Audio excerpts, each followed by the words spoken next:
So I've come to the conclusion, just a rotten piece of fruit. So I'll end up dying slowly, rotting away. See, I just want to be able to climb without a fall, to get out of this maze and run. Please strike me thunder, let me get closer to the light. Please strike me thunder, so I can be free.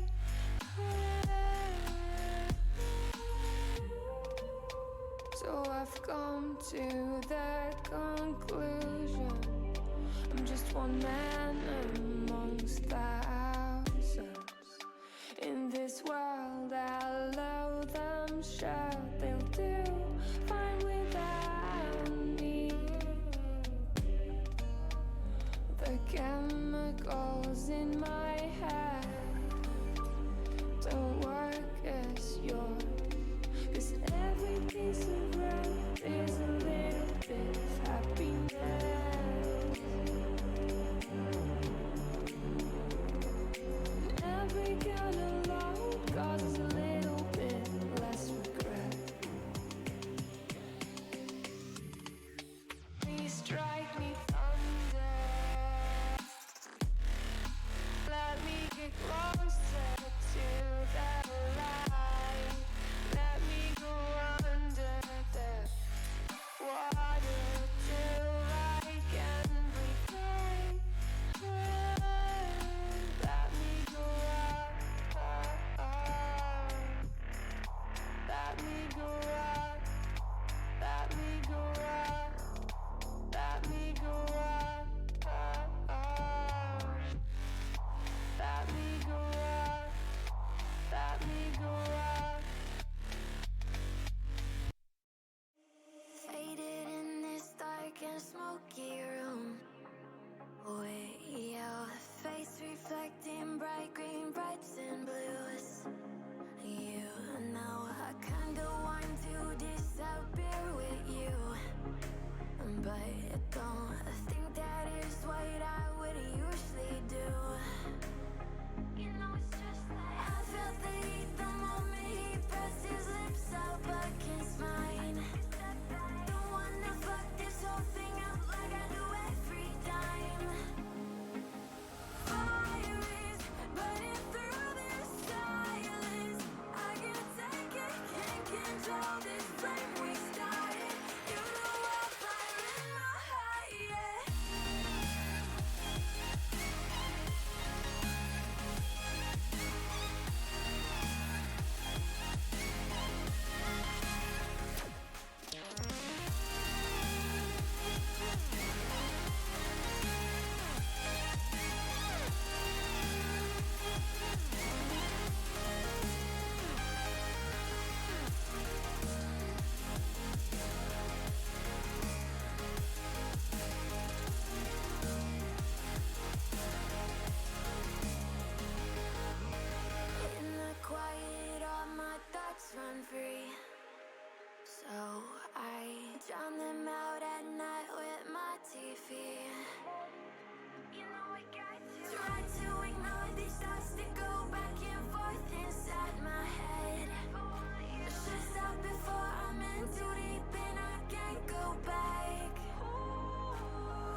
Hello everybody and welcome back to Maximus League season number 3 and welcome to playdate number 4.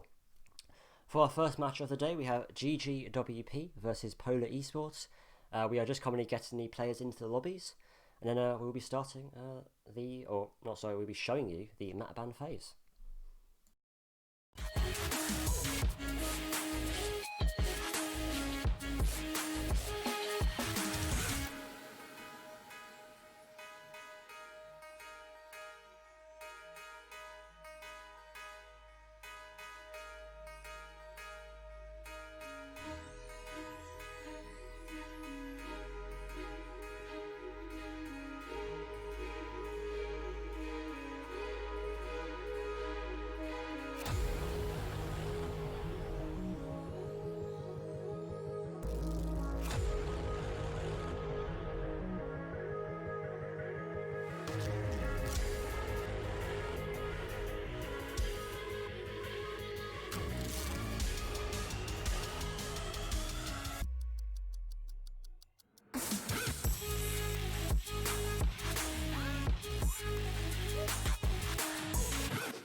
I'll get you the real rank in a second.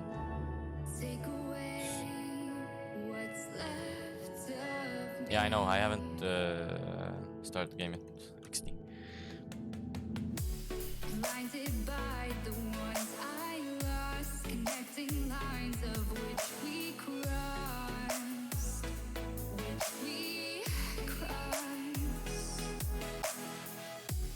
dropped off the scene at side, wishing to have one more fight left in me. The life I see, what's left in me, burning bridges to the ground. Take away what's left of me.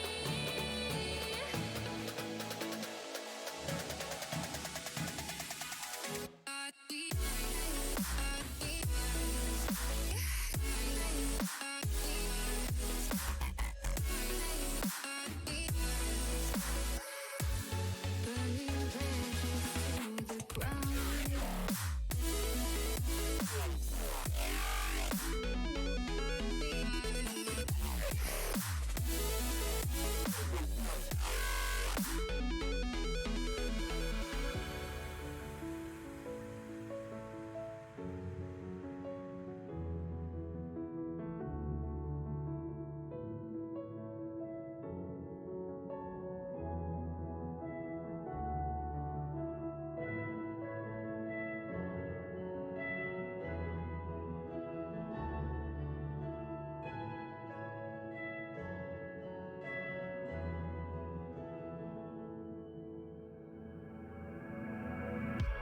Blinded by the light ahead, thought about just what you said.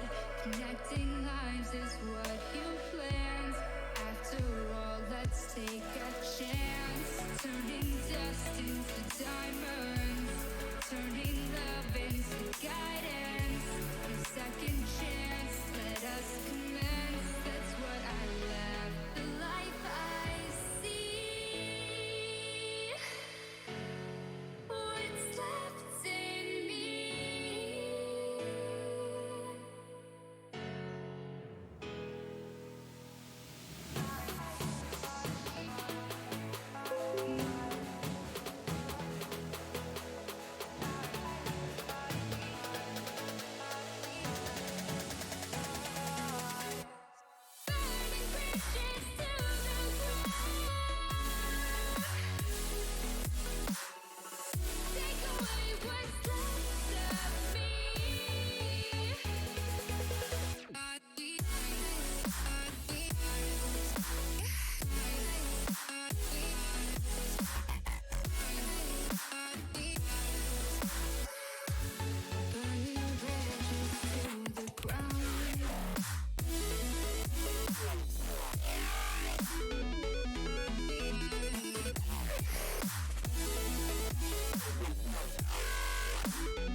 I don't know why you hit the road, but you don't realize I won't look back when you're around. I won't think twice when you're gone. Don't hesitate to call me back, 'cause I won't be there. I won't look back when you're around. I won't think twice when you're gone. Don't hesitate to call me back, 'cause I won't be there. Welcome back, everybody, and we are now going to show you the map ban phase for this match. But before I show you the map ban phase, I should introduce you to a brand new caster we have brought on board for this season. I believe it is Dint. Is that how you say it? I'm not too sure. Oh, fantastic. Yes, So it's pronounced Dint. fantastic. So he'll be joining us for a few matches this season. He's another American caster, much like DJ, if you know him. So it's nice to have that mix of EU and NA casters in here. That's always fantastic. So we're now going to take a look at the map ban phase for this match. So as you've seen in the title, the map is Clubhouse, with GGWP starting on the defending side and Polar Esport starting on the attacking side. Now, Clubhouse is a map with many factors to think about. There's a lot of skills that are needed, some impact tricking, some bandit tricking. It's quite a complex map for a lot of teams, but it's been quite commonly played in this league in the past couple of seasons.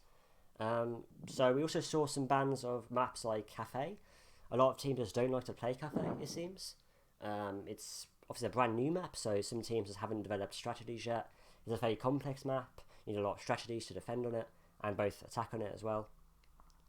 Apart from that, we're just now getting the players into the lobbies. We've got a few more to get in, but then we will start the stream.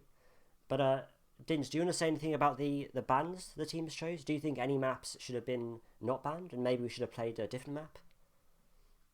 Clubhouse is a complex map, like you said, and most teams do like to favor Clubhouse. But if I was playing, I would either want to go Clubhouse and or Consulate. Both maps are very well picks, very good picks. Yeah, of course. Yeah, I mean, with Contra, there's not as much to worry about. There's still bandit tricking involved, but a lot of teams seem to just avoid it. It seems, I'm not sure we've ever seen it played in the league. Contra is much like a map like Villa. It's just not liked by a lot of teams. Do you think there's a reason for that, or is it just like a bad map? Both maps, including with Villa, it's since it was just recently added into the game. Maybe some teams, they just don't know, haven't figured out how to directly play it yet, and they're still kind of fine-tuning it a little bit, and they'd rather just skip it and go on to a map that they're more comfortable with. Yeah, perhaps. I mean, there's lots of different reasons why it might be liked. We saw the map like Bank banned as well, but Bank's a massive map. It's one of the biggest in the entire map pool. So maybe some teams don't have to deal with both the pressure from above and below. Of course, Bank is really heavy on that pressure from hatches, from below. There's a lot of things you have to worry about. However, with Clubhouse, there's not as much stuff to worry about. There's still a lot of pressure from above or below. But it feels as if it's a much smaller map than most other maps. But small does not mean easy by any means. I'm sure these teams will find that. Clubhouse is on the relatively smaller side. Yeah, definitely. But that's one thing. But no matter what map you play, obviously you have to worry about the deep roams, and a map like Bank, you'd necessarily have to worry about that a lot. Where Clubhouse, you kind of have to worry about it, but you don't have to keep constantly check your back all the time because it's not a big map. Yeah, exactly. Anything else? Also, while we're here, I may as well announce our brand new sponsor, which we released in the last couple of days, TeamSpeak, which me and Dins are actually using currently to communicate. As you can see, crystal clear audio. We also have a free server with that sponsorship, which is fantastic. The IP for that is in the Discord announcements channel. You can join that. You can chat with the other members of the league. There's lots of stuff that you can do on it. But yeah, that's there. And we've also got other sponsors, of course. In Razer, Logitech, NordVPN, and loads of others like that. They're all in the panels below. You can check them out. Fantastic sponsors. They've companies like Overclockers have been with us for many months, and they've given us great things. So sure, go and check those out. So At the minute, we seem to have some problems getting the players in. Some people aren't adding the observer or something like that, but either way, we'll be there in just a moment. For now, I'm going to mute, and we'll be back when the lobby is full. I won't look back.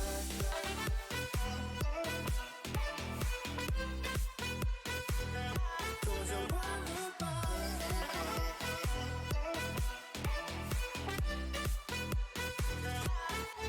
I won't look back.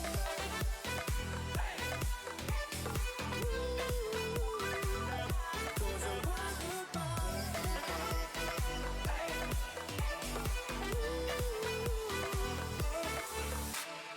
on my own.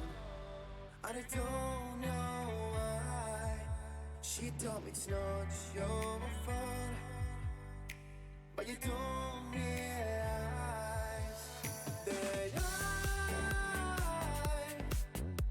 never wonder what's the truth in your eyes. There's a light that makes me blush. I won't look back when you're around. I won't think twice when you're gone. Don't hesitate to pull me back, cause I won't be there. I won't look back when you're around. I won't think twice when you're gone. Don't hesitate to pull me back, cause I won't be there. I won't look back.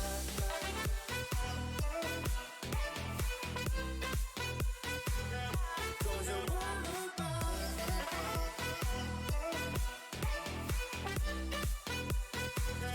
Cause I won't look back.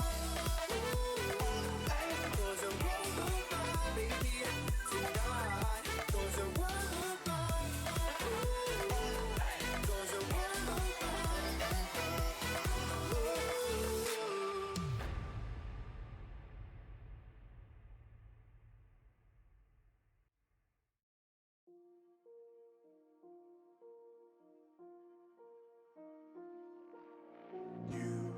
You just walk right out the door. Don't wanna do this anymore. Now I'm lost without you. You drive me crazy out my mind. How'd you do this every time? Now I'm lost without you. Used to be the one I talk to when I'm sad. Can't you see now tainted love is all we have? Our issues run so deep, now when I try to sleep I feel so bad. I should leave and by the time it's done I'll be gone.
You're so distant when you're home, always hanging by your phone.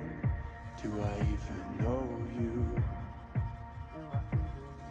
And I get paranoid sometimes, 'cause I know that you ain't mine, and I'm lost without you. Used to be the one I talk to when I'm sad. Can't you see now tainted love is all we have? Our issues run so deep, now when I to sleep, I feel so bad. I should leave, and by the time it's done, I'll be gone.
If we are one grain of sand in the middle of the ocean, can you try to understand how a touch can cause explosions? Rise up, I'm too great to be landed. Rise up, we're too great to be standing. They ain't never gonna stop us, fly at 'em like choppers, better cook those risks, cold blood in my fists, we fire starters. Okay, welcome back, ladies and gentlemen. Apologies for the wait. We're now going to begin the match. So, without further ado, we will now begin the match between these two teams. GG Well Played versus Polar Esports. Polar Esports so far have done fairly well in the league. They won their first game in fantastic fashion. They managed to win it 7-5. So hopefully the game will come up in just a second. Yeah, so let me just type something to the observer feed. There we go. So apart from that, in just a moment, the observer's just having some issues, but either way. So the map again is Clubhouse, with GG Well Played on defense and our Polar Esports on the attacking side. So slightly switched up colours. But yes, so we will now begin the match. I'm just going to switch over the overlay for you all to see. So here's the match. The audio will just be there in just a second. The game will come up in just a second. And there it is. And yeah, for some reason I've got an echo on the observer's side. Let me just type something to the observer feed. There we go. So apart from that, oh, let me just mute that just for now.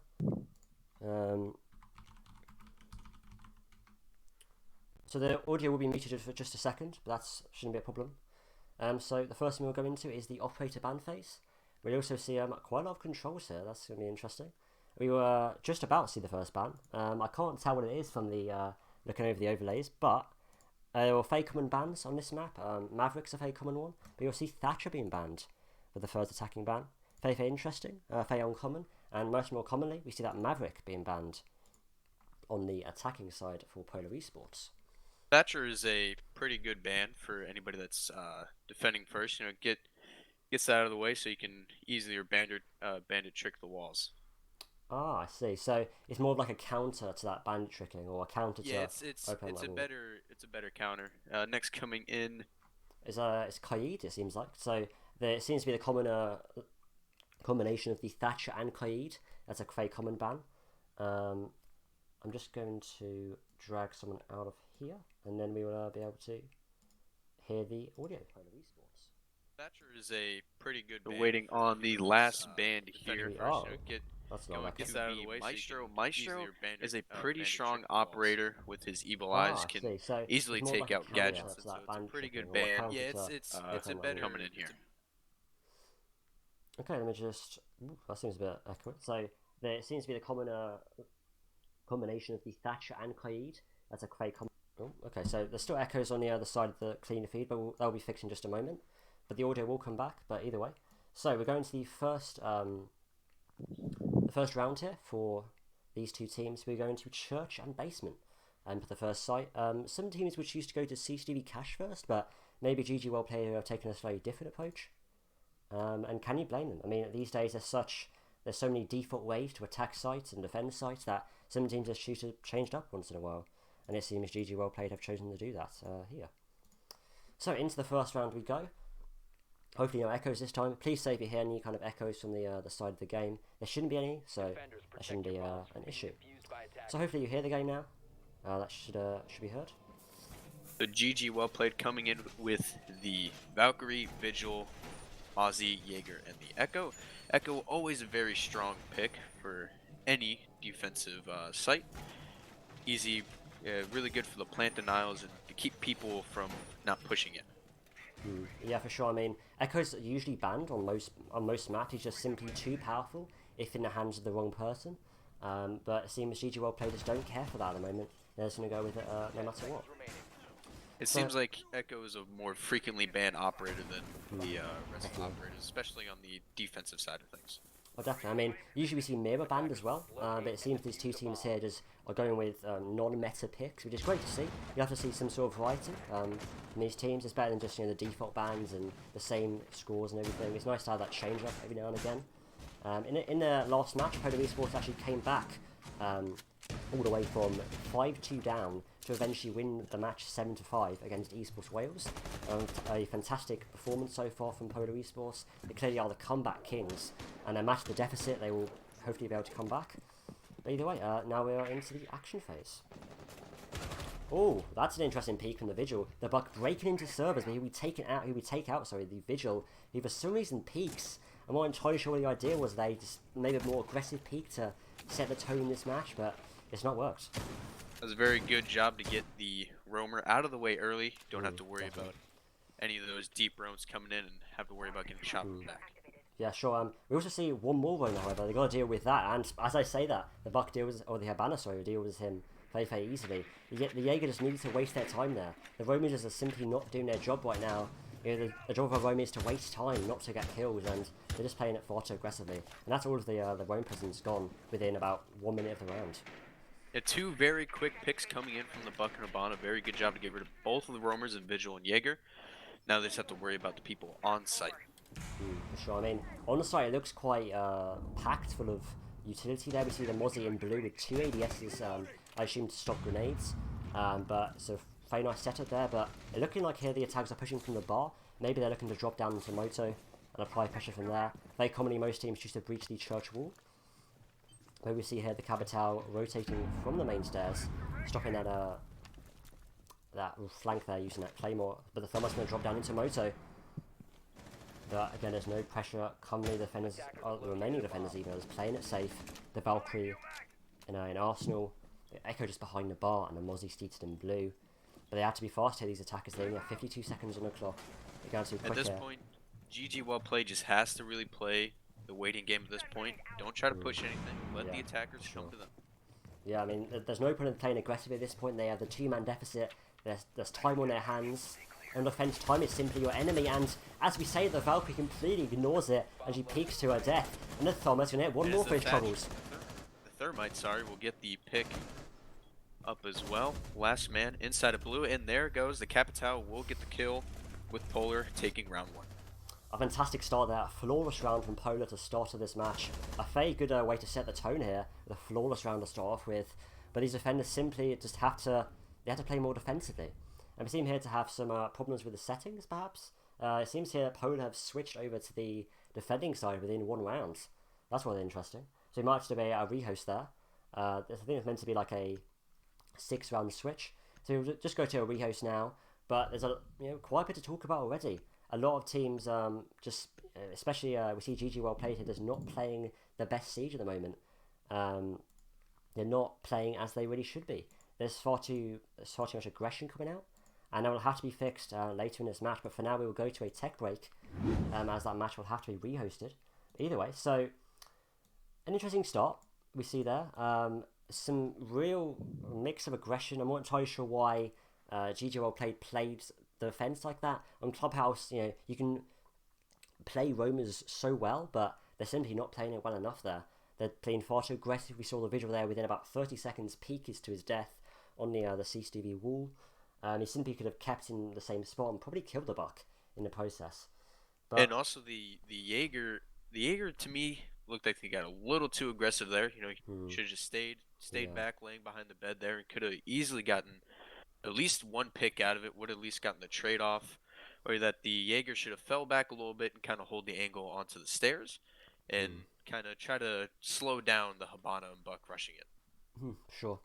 But apart from that, with only one round to analyse, that's kind of it for now. We will go to a tech break and we'll be back in about 1 to 2 minutes time. One out of a million will reach those heights. Always had a feeling that I won't deny that work. Never could toss. Look in my eyes. I'm on the rise.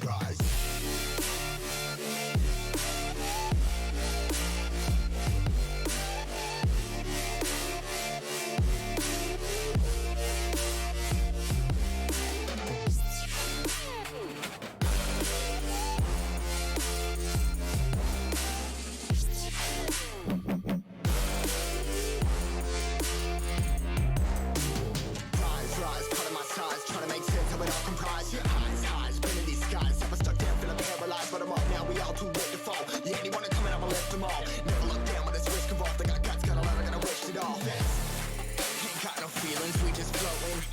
Yeah, I'm that grain of sand that made it out the ocean. A couple milli now, I'm causing a commotion. I've been coasting, hear my name around the world like an explosion. So rise up,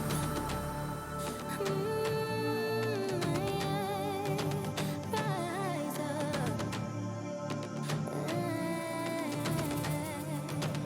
We are the apocalypse, and a pill that keeps us floating. As we fly above the stars, the night won't scare us falling. So rise up. I'm too great to be landed. Rise up. Way too great to be standing. They ain't never gonna stop us, fly at 'em like choppers. Better took those risks, hold one of my fists, we fire starters. Let's go. One out of a million will reach those heights. Always had a feeling that I won't deny that work. Never could toss. Look in my eyes, I'm on the rise.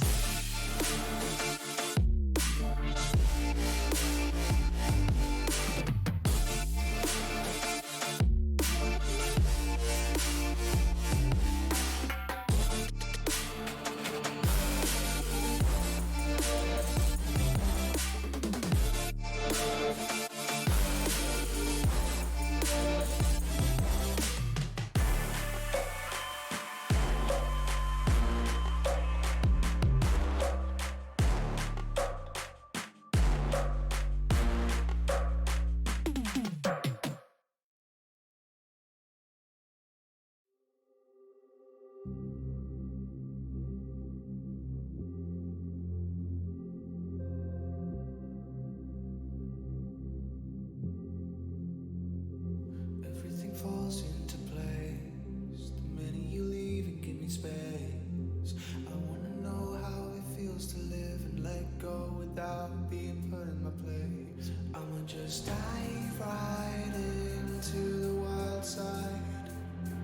And I'ma ride the wave until I die. Until I die.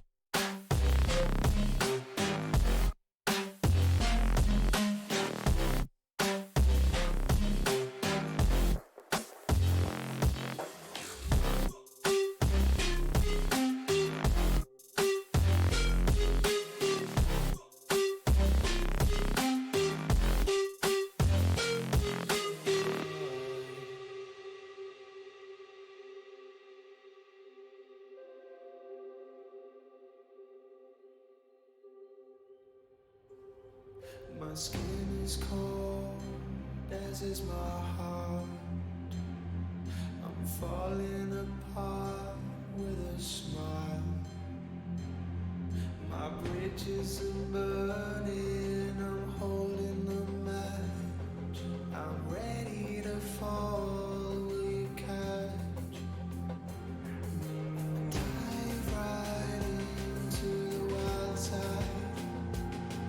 I'ma ride the wave until I die. Until I die.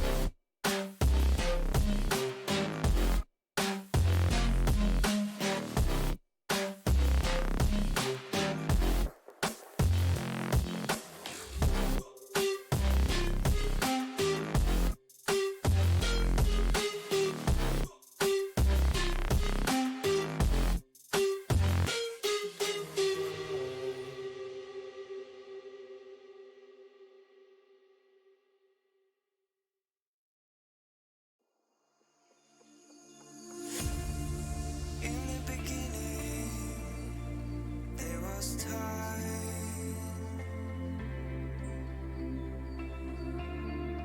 no room for darkness to take place. Calling for the light in the mystery of life.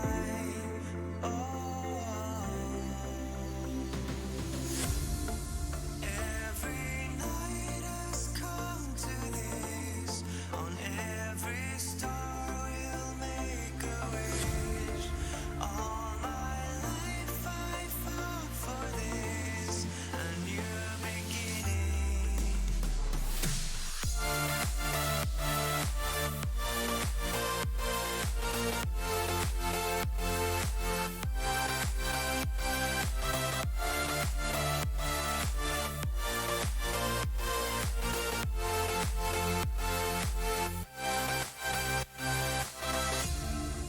In the beginning, there was time, no room for darkness to take place. Calling for the light in the mystery of life.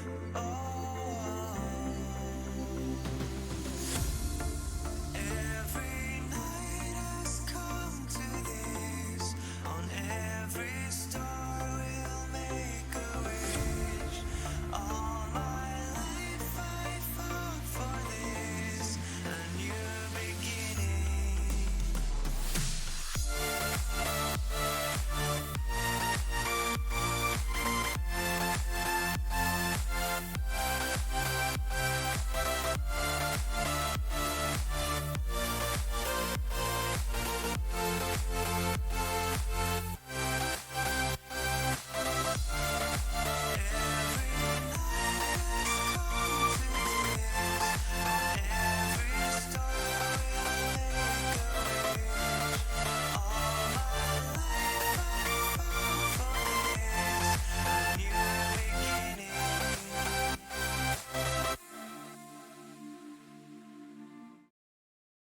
So apologies for the wait, ladies and gentlemen.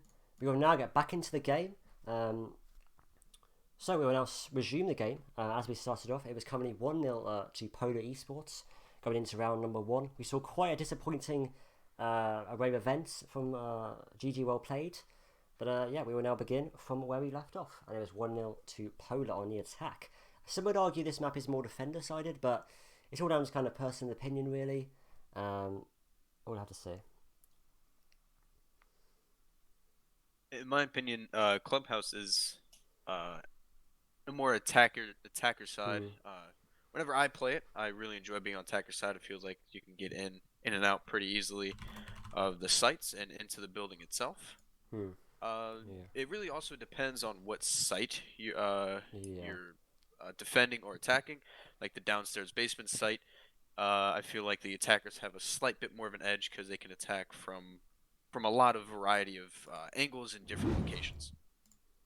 Yeah, I mean, for sure. I mean, a lot of the reason why a lot of teams win is because maybe it's the style of team that they are. Some teams are just naturally more aggressive, so therefore that gives them that little hint of an advantage. That could be the difference sometimes in some games. So we will. So before this match also started, there was a poll, and the poll said that it was who will think you win, GG Well Played or Polar Esports. The votes went in the favor of GG Well Played with interesting. 7 votes to 4. Wow, okay. Interesting. Based off of the first round that I saw, maybe I'm just calling it a bit too early, but I think Polar can have a good chance of winning this one, as they are also the favorites coming in to this game, second in their group stage with a 1-0 record, while GG Well Played with an 0-1 record. Yeah, definitely. I mean, it's the early days There's only been one round played. So maybe GG well played during this break have been able to adapt to what they've seen with Polar Esports. We've seen the same site as last time. They're not going to change the site. They're committed to get this site successful. And we're seeing a bit more of a different selection of operators. We're seeing a Pulse brought in now as well as a Bandit. Maybe that will be good for Bandit tricking that wall perhaps. We'll have to see what they can do. We're still keeping an Echo in play. So that could be a very dangerous force. As well as the Pulse. So that could be, again, a great force, especially for that kitchen push, if they choose to push the kitchen hatch. I feel like the Pulse is a better choice here than the Vigil. A Yeah. bit better of a deep roamer, because obviously Pulse has that heartbeat sensor, where he can easily spot enemies, where Vigil's ability, it's kind of a nice thing to have as a roamer. You're not seen by drones, but I just feel like Pulse is a bit stronger of an operator when it comes to deep roaming. Yeah, for sure. I mean, his pulse sensor is just simply so powerful if used correctly. So hopefully they'll be able to use it in that right way. And we'll have to see what these attackers can do here. We saw already the Thermite pre-firing that construction wall. Just, making sure that they're taking out any roamers that might be crossing over. And it shows how aggressive, perhaps, Polar Esports are attempting to play here. And as I say that, they've already gained control of cash and construction with I'm not sure there's any roamers. I'm correct, I'm not too sure, but from what I can see, there's no real roam presence from the side of GG well played. Which you can't even need on this kind of site. I mean, I'd say giving up that map control is so you can't just give it up that easily. Yeah, I would say roaming, you kind of you don't want to do a deep roam like how GG well played did in the first round, where they had the Vigil and the Jaeger on the very top floor in the bedroom and your construction. I feel like if anything, you're gonna roam on the basement. It's either you roam either in garage or somewhere on the floor above, sorry. And that's really kind of the only roam presence you have. Yeah, in a minute, I think all 5 attackers are actually anchoring, which is quite a dangerous choice, especially with the amount of map control they've now given up. They've given up so many angles. They've given up blue. They've given up main stairs. They've given up the hatches as well. There's so many angles now the attackers have to worry about, or defenders, sorry. But here comes a C4 from the Pulse, but it will come to nothing in the end. It just misses this target of, I believe, 2 people up in the kitchen. He sees 2. Another C4 is going to come out, and that should surely get a kill, but no. Still no kills for that Pulse. Nor the, right there. I mean, 2 C4s down now and no kills. That's quite a waste of utility, and the Pulse is going to cross over, but the Buck cannot quite land a shot, and he's fully aware of the location now. He's going to Kobe a grenade, and he's going to get the kill onto the Pulse. Right there by Coco Bear. Nice. Very well played there. The Pulse keeps his life, but the Pulse unfortunately does not. Another grenade is going to go through the rotation and leave the Bandit with about half HP. In the meantime, there's attacking from different angles. You see here, I believe that's the Capital droning now into blue to catch out the location of that the Jaeger. The Bandit now is going to push the basement stairs, attempts to take control of blue, but they're going to have to take out the Jaeger if they want to do that. The Jaeger's in such a strong position here. Habana definitely knows that the Jaeger is somewhere inside of blue, pushing it very cautiously. Jaeger holding a pretty good angle here. Oh, it's in a peek. And the bomber gives it away. The Jaeger getting a nice kill onto Habana there. Nice. That is a good kill right there. Maybe this will swing the momentum in the favor of GG well played, as the plant will go down. Is that that's an R smash here. It's very unusual, but they're going to have to get the plant down. They only have 15 seconds, and the plant will go down. No deny from the Echo. The first kill is going to come out from, I believe, is that the... I'm not entirely sure what that is, but 1 kill will come out. I'll believe from the IQ, actually. The IQ gets the 1 kill, and the Capital gets 1 more. It's now a 2v4 situation for these defenders. The Echo's going to light up the IQ and take him out eventually. Or, sorry, the Echo's going to get a kill as well. He's going to get 1 more. Noose and Echo now with both kills to their name, and it's now only a 2v2 scenario. And he's going to make his way over the main stairs, but the Thermo will take out the Echo, leaving a mute now in the kitchen, but in the... Is that the... is the kitchen. The Buck will take out the remaining defender. And Polar Esports, a bit more slowly this time, but again, they get the win, and that's what matters. Great map control gained so very quickly, but again, now GGWP are doing the wrong thing, but the other way around. Instead of too much roam presence, they're actually having too little. I'm not sure there's any roamers that entire round, and the anchoring was not very good. I mean, they gave up so much control, and they wasted their C4s far too quickly, and ended up being their downfall. I would like to see GG well played to send maybe at least 1 roamer out. It kind of can be a bad thing to have everybody to anchor, because then you're a little more vulnerable, and then you obviously give up the control on the top floor. And that's kind of what got him there. You had the Buck up there, in kitchen, laying waste to the flooring with the skeleton key, and that's a bad thing. You don't want, especially a Buck that also has nades. You don't want him on top of you. Yeah, for sure. I mean, a lot of the reason why teams lose defensive rounds is because they get shot from so many angles. There's just so many crossfires that you have to deal with, and in that kind of situation, you're only going to bump into crossfires, and it's a really difficult position to get into. But here we see now GG well played with that loss in mind. They're going to move over to the CCD cash route now. A very different approach now. Call of Esports will have to take. Perhaps they go for that wall this time instead of just taking control of the map. They might just maybe take control of stock to apply pressure from blue. But I think that main target at the moment will be that CCD wall. But that bandit, well, I'm sure will have something to say about that, and I'm sure he'll be trying to bandit trick. That is a main attack of main point of attack is that the wall outside of CCTV. But there's also many ways you can go about attacking this site. You can go from bedroom, you can go from garage, or you can go up the red stairs and go in that way. Of course, I mean, there's so many ways to attack in this game, and that's what makes it so good. There's just so much variety you can bring. And speaking of attacking here, we see the Buck. Is he crouch walking here into stock? I'm not too sure, but is he? I'm not entirely sure where the Buck is at the moment, but it looks like they're trying to gain control of stock here. And in the meantime, Banner's opened up that garage wall, looking onto the catwalk now. A very nice position to have out here. That can actually be very good for denying that bandit trick, as Capitals is still in play. He'll better use his firebolts on that catwalk to deny that bandit trick. But in the meantime, all the way from basement, is that? Yes, from basement, the Jaeger's actually in a very deep roam now, but in the meantime, the Smoke's going to get his first kill on the red stairs here, taking out the IQ, a really powerful operator, especially with that bandit in play. And they haven't bought a Thatcher here. That's quite a blunder, potentially, as there's now no real way to take out those bandit charges, as no control of blue has been gained here. The Buck is looking like he wants to gain that now, but I believe there might be a roadmate in that location we're going to have to see here.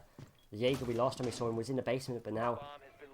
But from below, actually, the Buck is going to take out the bandit charges, but he'll be taken out from the Jaeger coming up from the basement stairs. Oh, sorry, he'll be taken out from the Smoke on the red stairs.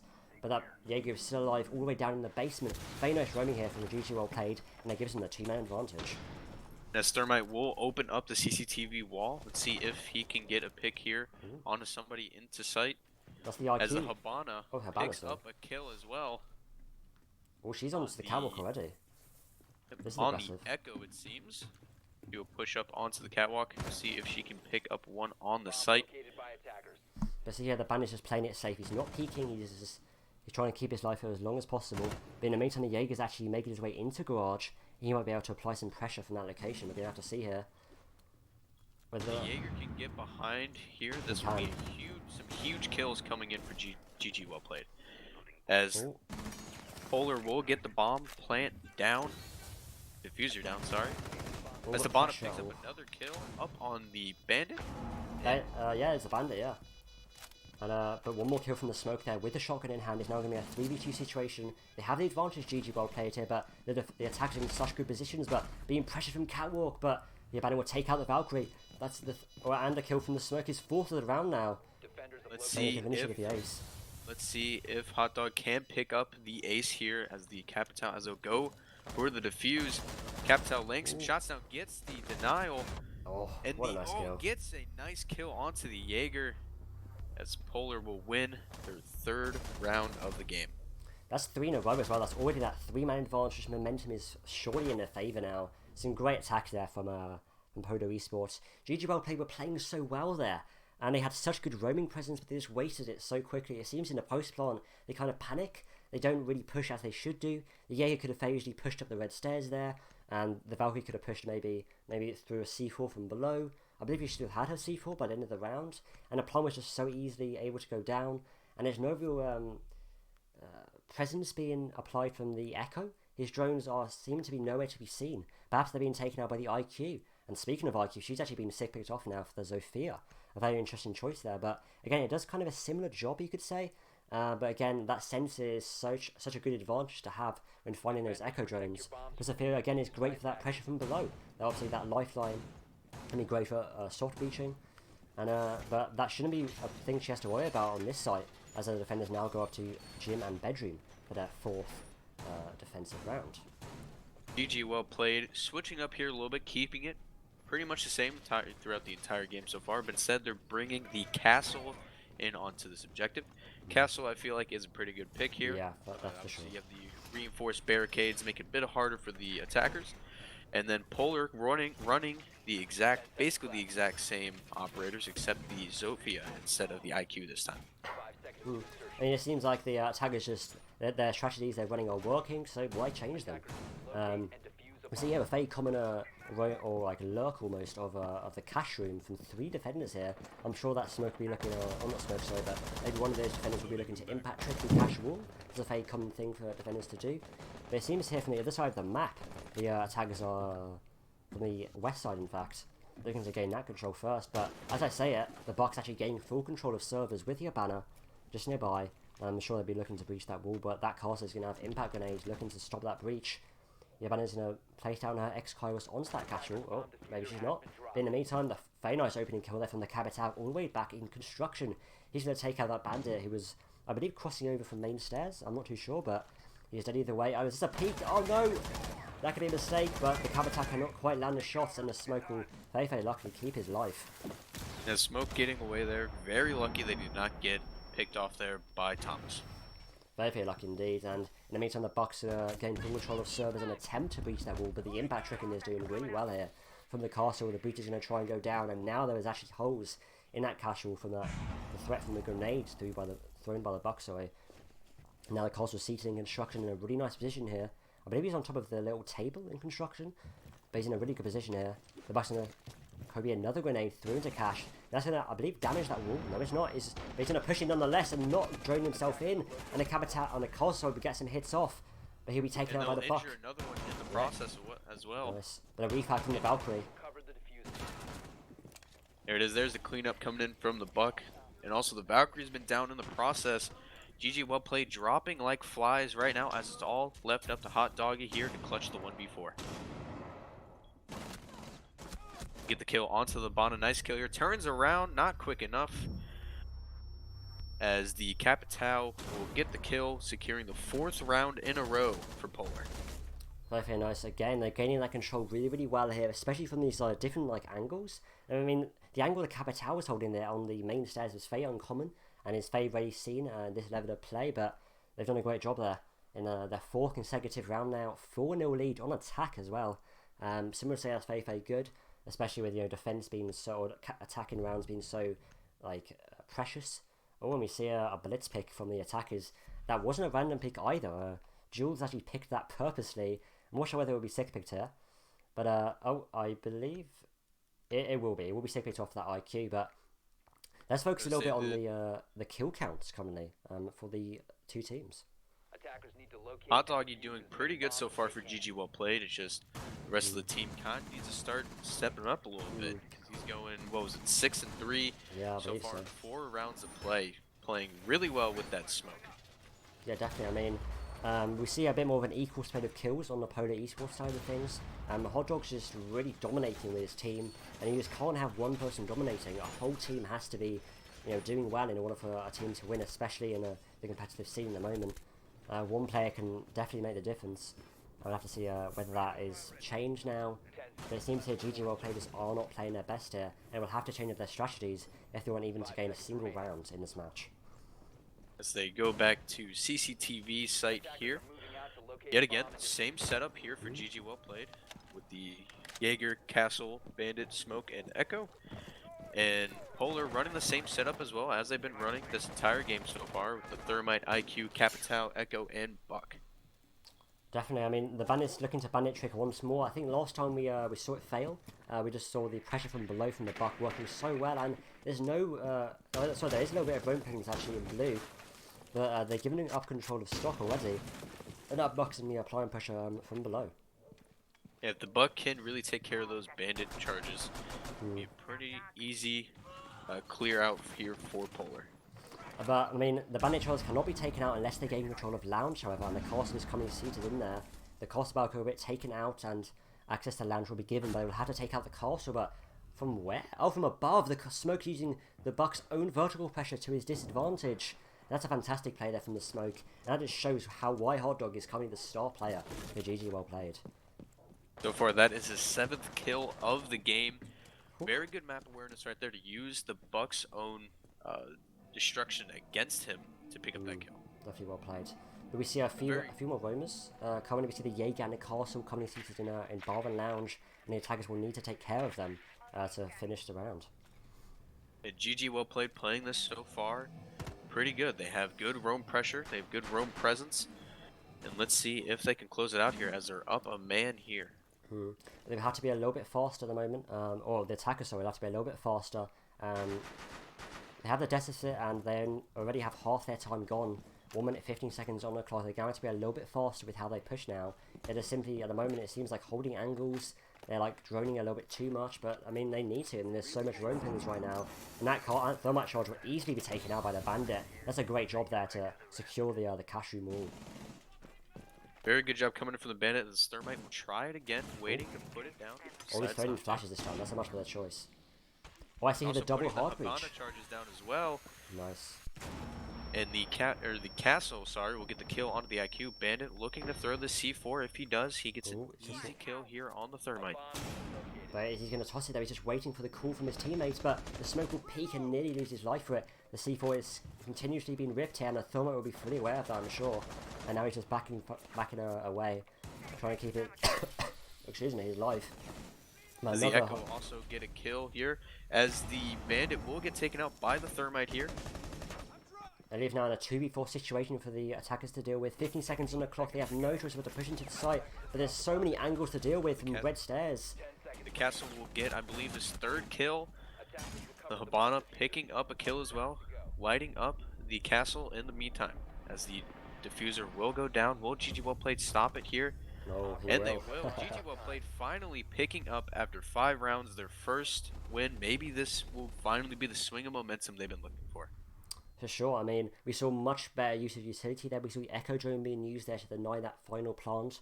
And we saw great use of utility from the bandit and the smoke, denying entry to the cash room, as well as entry to the wall. We saw great bandit tricking, but then the attackers brought out what I've been waiting for this entire match so far, a double hard breach setup. We'd only seen one hard breach breaching one side of a wall, but now they're bringing the thermite and the banner to make sure that the bandit cannot get both sides of that wall. You can bandit trick both sides, but I'm not sure at the moment GG well played it up to that challenge.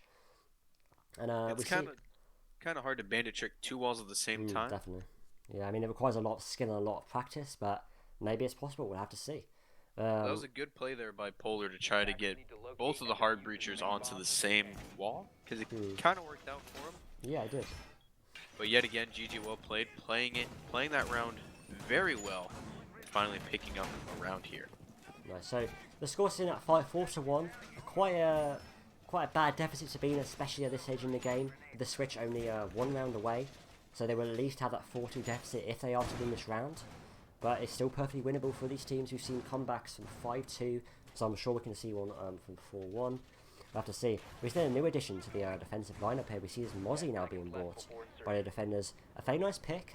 He's very good. He's actually very popular at the moment, the Mozzie.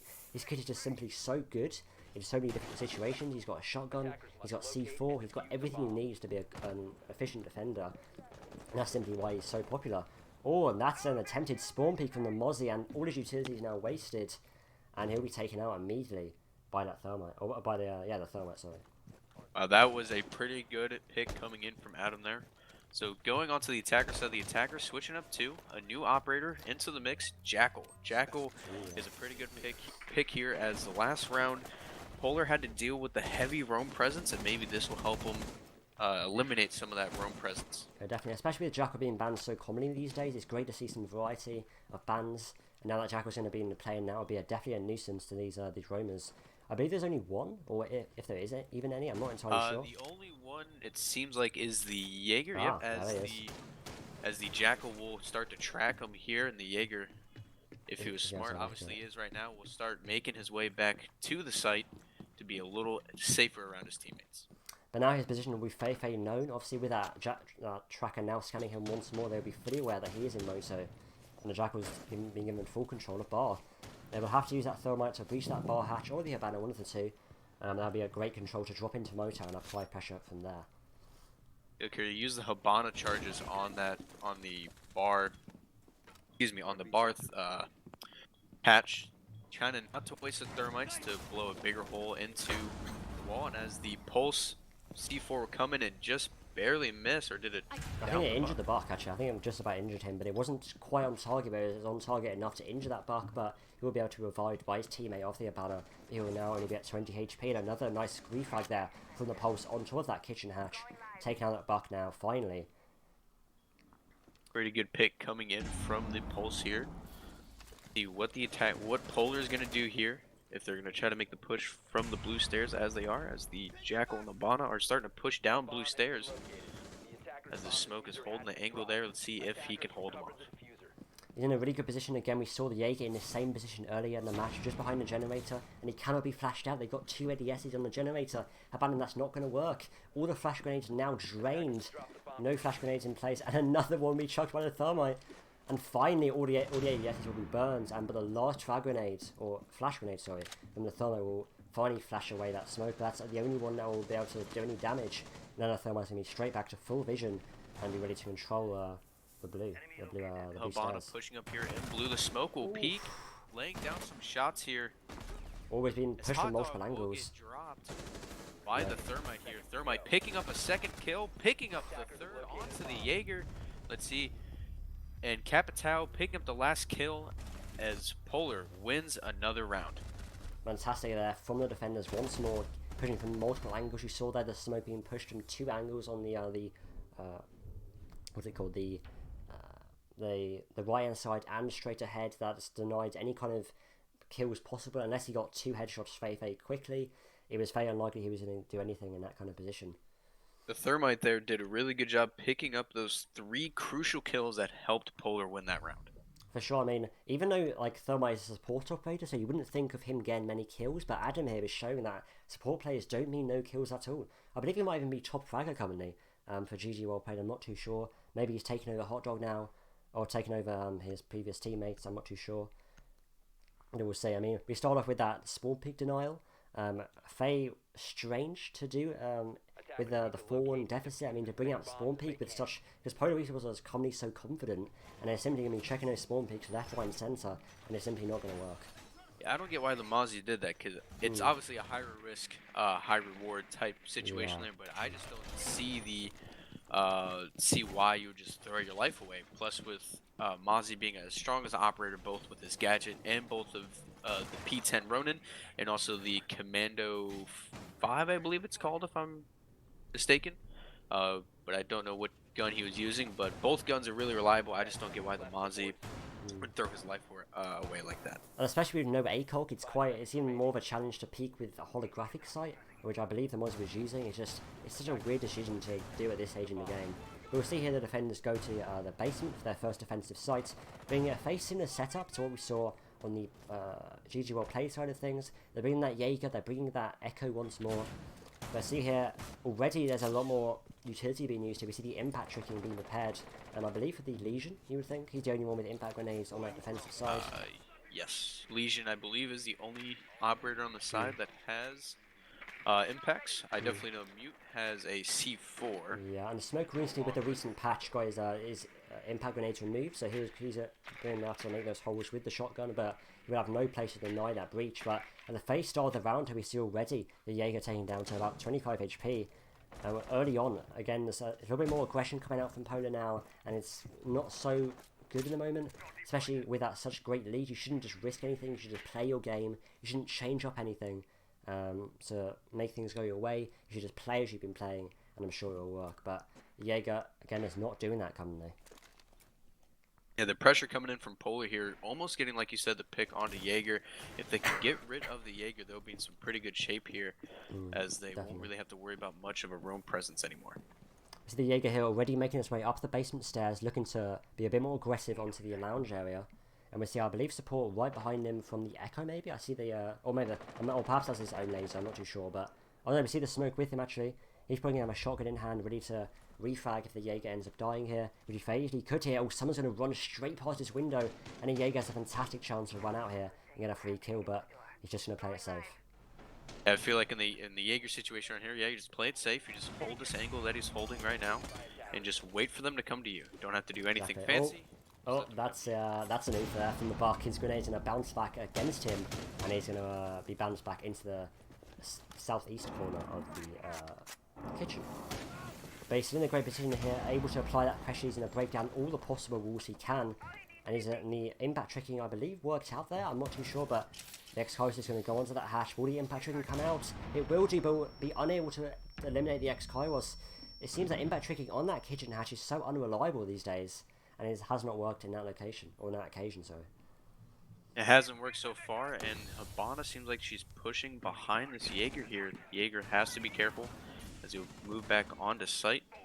Also looks like someone is pushing the tunnel there as the smoke will pick up a kill onto the Habana.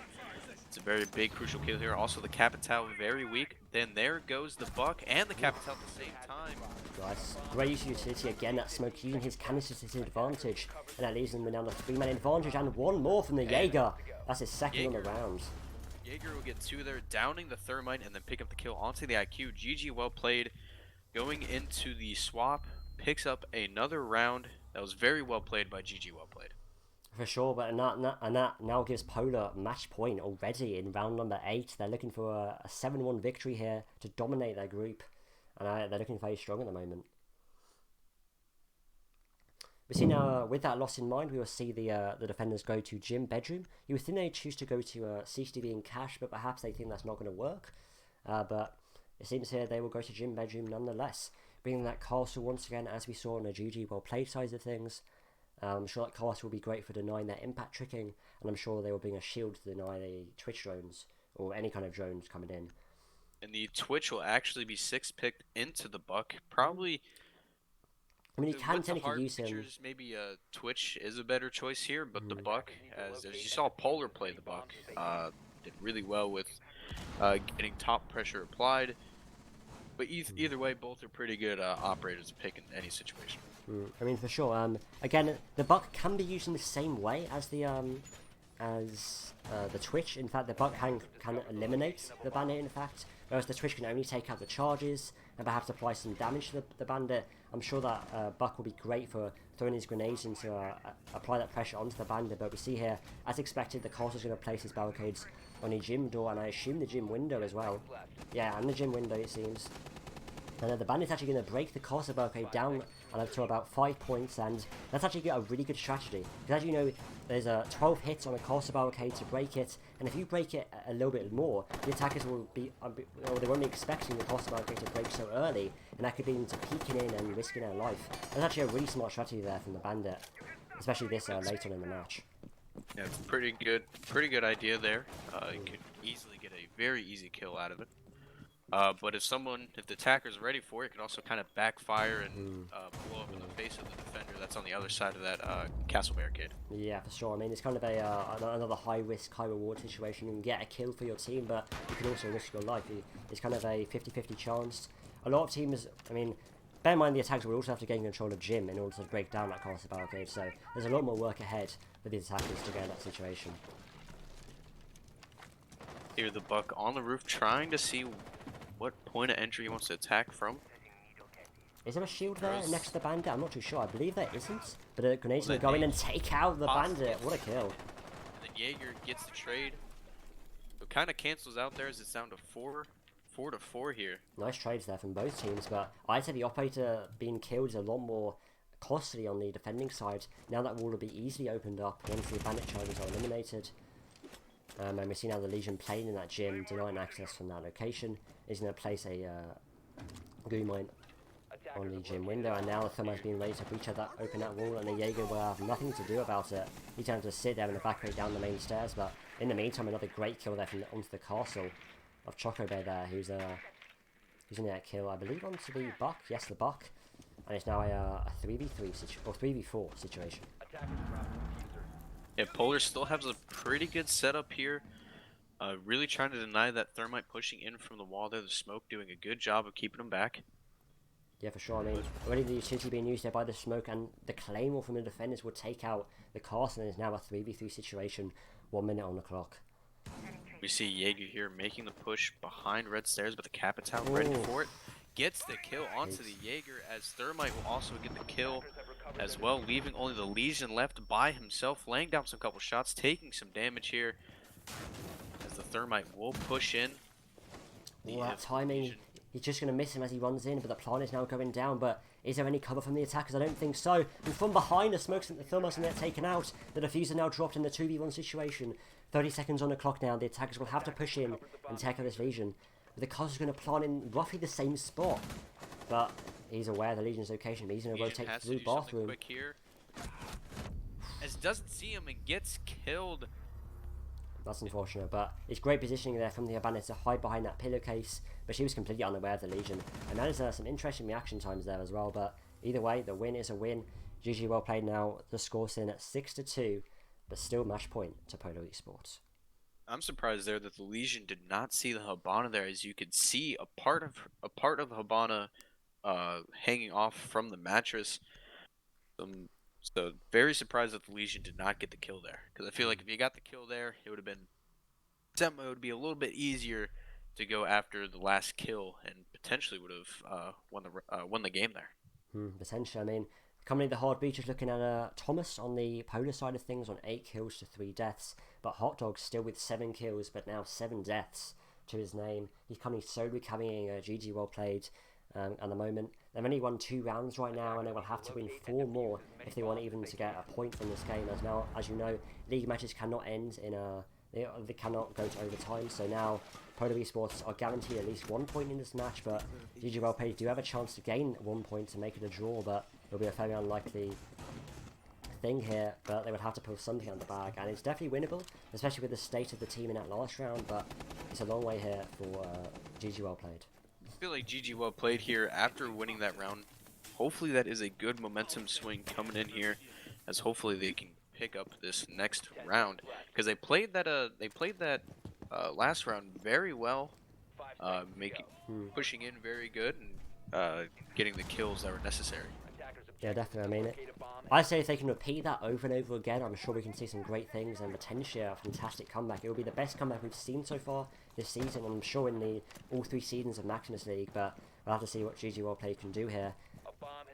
And the defenders go to Gym Bedroom again, looking to defend that one more time, and they're going to be holding the same location in cash and holding the cash room.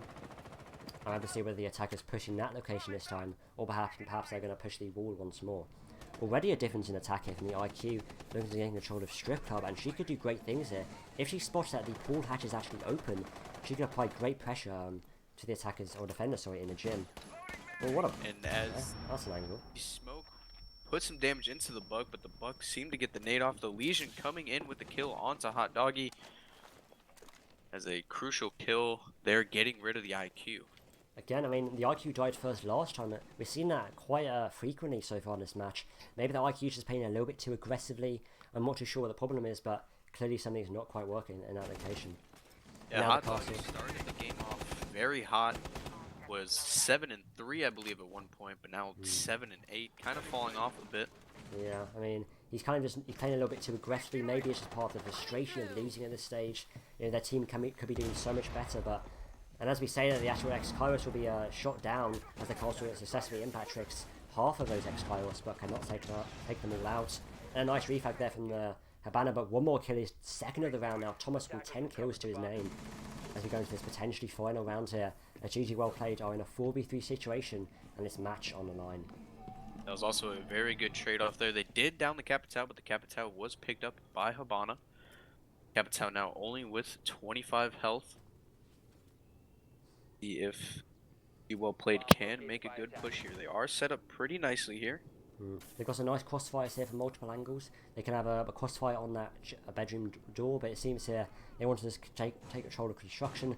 Maybe get a default plant down in bedroom behind the mattress. We'll see what they have to offer here.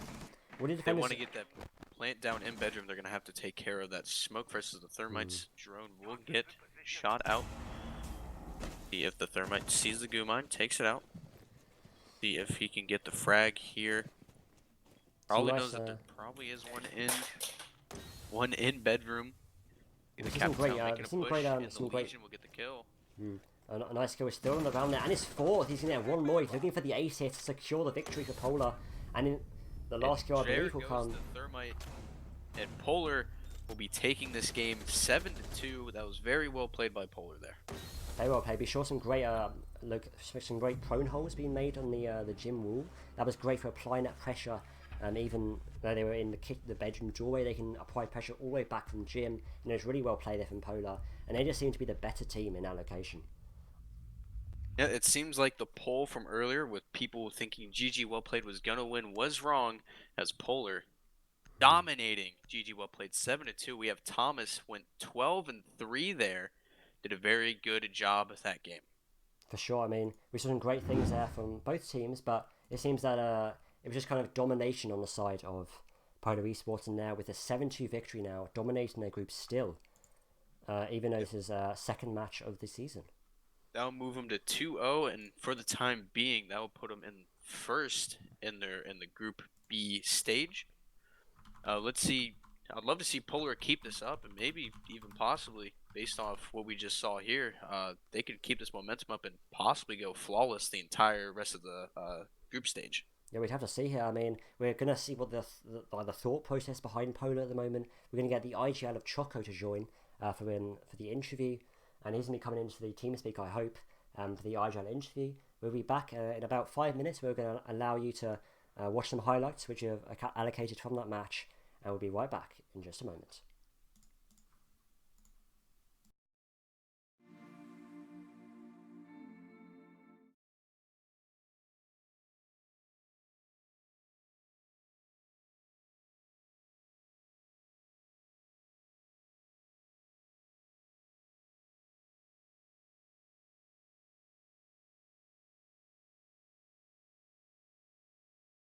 Now and no kills. That's quite a waste of utility, and the Pulse is going to cross over, but the Buck cannot quite land a shot, and he's fully aware of the location now. He's going to Kobe a grenade, and he's going to get the kill onto the Pulse. Right there by Coco Bear. Nice. Very well played there. The Pulse keeps his life, but the Pulse unfortunately does not. Another grenade is going to go through the rotation and leave the Bandit with about half HP. 2 C4s down now and no kills. That's quite a waste of utility, and the Pulse is going to cross over, but the Buck cannot quite land a shot, and he's fully aware of the location now. He's going to Kobe a grenade, and he's going to get the kill. The smoke there with the shotgun in hand is now going to be a 3v2 situation. They have the advantage, GG Well Played here, but the attackers are in such good positions, but being pressured from Catwalk, but the Bandit will take out the Valkyrie. That's and a kill from the smoke is fourth of the round now. Let's see if Hot Dog can pick up the ace here as the Capital as they'll go for the defuse. Capital laying some shots now, gets the denial. And what a nice kill. Gets a nice kill onto the Jaeger as Polar will win their third round of the game. The smoke there with the shotgun in. Now the Coles was seated in construction in a really nice position here. I believe he's on top of the little table in construction, but he's in a really good position here. The Buck's going to Kobe another grenade through into Cash. That's going to, I believe, damage that wall. No, it's not. He's going to push in nonetheless and not drone himself in. And the Capitat on the Coles so he gets some hits off. But he'll be taken out by the Buck. Another one in the process as well. Nice. But a refact from the Valkyrie. There it is. There's the cleanup coming in from the Buck. And also the Valkyrie's been down in the process. GG Well Played dropping like flies right now as it's all left up to Hot Doggy here to clutch the 1v. Now the Coles was a good job of keeping them back. Yeah, for sure. I mean, already the utility being used there by the smoke, and the Claymore from the defenders will take out the castle, and it's now a 3v3 situation, 1 minute on the clock. We see Jaeger here making the push behind Red Stairs, but the Capital ready for it. Gets the kill onto the Jaeger as Thermite will also get the kill as well, leaving only the Legion left by himself, laying down some couple shots, taking some damage here as the Thermite will push in. That timing, he's just going to miss him as he runs in, but the plant is now going down. But is there any cover from the attackers? I don't think so. And from behind, the smokes and the Thermos and they're taken out. The diffuser now dropped in the 2v1 situation. 30 seconds on the clock now. The attackers will have to push in and take out this Legion. But the Cos is going to plant in roughly the same spot. But he's aware of the Legion's location, but he's going to rotate through bathroom. Quick here. As doesn't see him and gets killed. A good job of keeping him back. Yeah, for sure. I mean, already the utility being used there by the smoke, and the Claymore from the defenders will take out the castle, and it's now a 3v3 situation, 1 minute on the clock. We see Jaeger here making the push behind Red Stairs, but the Capital. 2 C4s down now and no kills. That's quite a waste of utility, and the Pulse is going to cross over, but the Buck cannot quite land a shot, and he's fully aware of the location now. He's going to Kobe a grenade, and he's going to get the kill Well onto the placed pulse. nade right there by Coco Bear. Nice. Very well played there. The pulse keeps his life, but the pulse unfortunately does not. Another grenade is going to go through the rotation and leave the bandit with about half HP. 2 C4s down now and no kills. That's quite a waste of utility, and the pulse is going to cross over, but the buck cannot quite land a shot, and he's fully aware of the location now. He's going to Kobe a grenade, and he's going to get the kill Well onto the placed pulse. nade right there by Coco Bear. Nice. Very well played there. The pulse keeps his life, but the pulse unfortunately does not. Another grenade is going to go through the rotation and leave the bandit with about half HP. User left your channel. User was moved Yo. out of your channel. They have the advantage, GGWP played here, but they're attacking in such good positions. But You're being supposed pressured to go catwalk, in but the team the speak. bandit will take out the Valkyrie. That's the and a kill from the smoke is fourth of the round now. Let's And he see can finish it if with the ace. let's see if Hot Dog can pick up the ace here as the Capital as they'll go for the defuse. Capital laying some shots down, gets the denial, Oh, and what a nice kill. gets a nice kill onto the Jaeger as Polar will win their third round of the game. The smoke there with the shotgun in hand is now going to be a 3v2 situation. They have the advantage, GGWP played here, but they're attacking in such good positions, but being pressured from catwalk, but the bandit will take out the Valkyrie. That's the and a kill from the smoke is fourth of the round now. Let's And he see can finish it if with the ace. Hot Dog can pick up the ace here as the Capital as they'll go for the defuse. Capital laying some shots down, gets the denial, Oh, and what a nice kill. gets a nice kill onto the Jaeger as Polar will win their third round of the game. The smoke there with the shotgun in hand is now going to be a 3v2 situation. They have the advantage, GGWP. So welcome back, everybody. We will now have the IGL for Polar Esports in our TeamSpeak, and we will be talking to him just now. Hello, Choco, and welcome to the stream. Yeah, thank you, dude. So first off, congratulations on your win. Very nice victory there, 7-2, and fantastic. So congratulations first off. Do you think there was anything your team could have done better to not use that 2-round deficit? Well, I believe if we had the 5 main roster on the line, then we would have won for 7-0. I'm pretty sure about that. We had the subs in. We had the dry run 20 minutes before the game. We have never played, like, we had played with Hibana, with Saska, but not with Thomas. Like, we had dry runs done, and then we had to play. So, going into this match, it was a bit difficult for us, but so soon, I think the scoreline really, said everything. Fair enough.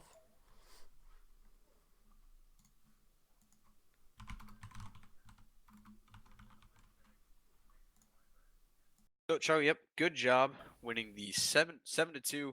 Now that'll move you to 2-0 in group play or your group stage. How do you feel about that? Pretty good, actually. I'm looking forward to see how Wales plays next off, but I'm really confident in this group already. I think we all are. And we're trying to find our way. Yeah, Thomas there putting on one hell of a show there going, I believe it was 13-3. Would you say he was a key factor of kind of helping you guys win as a huge margin as you guys did?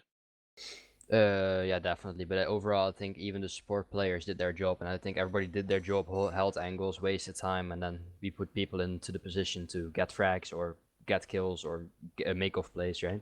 So I think overall, as a team, we played really well. That's good. How do you think? Because like you said, you guys don't have your core 5 playing. You had some subs in. How did you guys feel about playing with those subs? Well, we didn't really play a lot with the subs, like in scrims and shit. So going into this match, it was a bit difficult to see if it would actually work out. Like reinforcements and setup. Sometimes we missed an ADS. Like the first round, we lost in defense. We didn't have an ADS covering the bandit, so the bandit died straight away. That's a little mistake there up on the setup.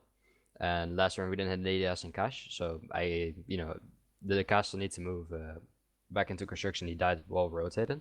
So the little mistakes were there, but overall I think we played really well together, and it worked out as we hoped it would. It definitely showed there. Obviously winning 7-2. How did you feel about your personal play? Well, I think my attack were good. I played somewhat aggressive, like getting the nade kills and going for a play, but the defense is basically, my job is wasting time every single time. And I think my time waste there was really good. So Yep, that was a good job. That's All the questions I have, yet again, congratulations on the 7-2 victory, and hope to see you guys keep this momentum going and possibly even go flawless in your group stage. Yeah, thank you. We hope the same thing.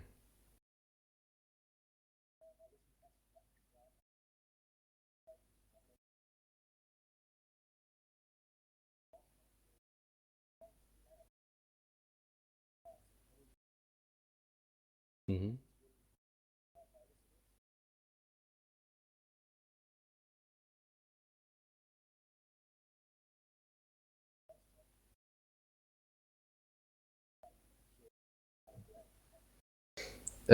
We have a good coach like Cookie, and he helps us like the mindset in training, right? So whenever like we play from round to round. We lose rounds, fine. We go into the next round. We don't stick with the round like what happened there. So we just move on and then see if we can change that shit up. So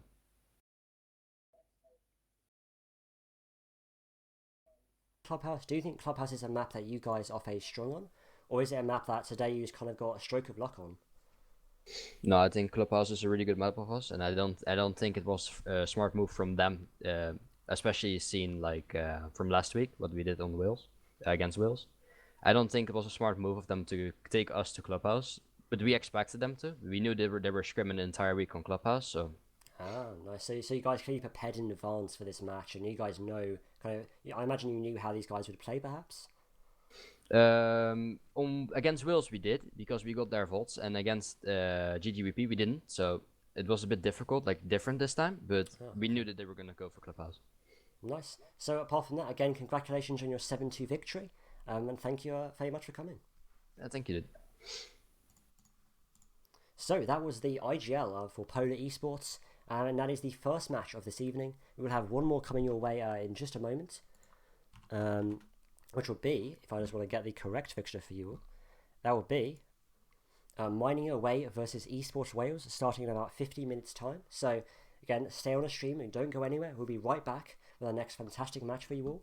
But for now, I will leave you with the Be Right Back screen, and we'll be right back in about 5 or 10 minutes.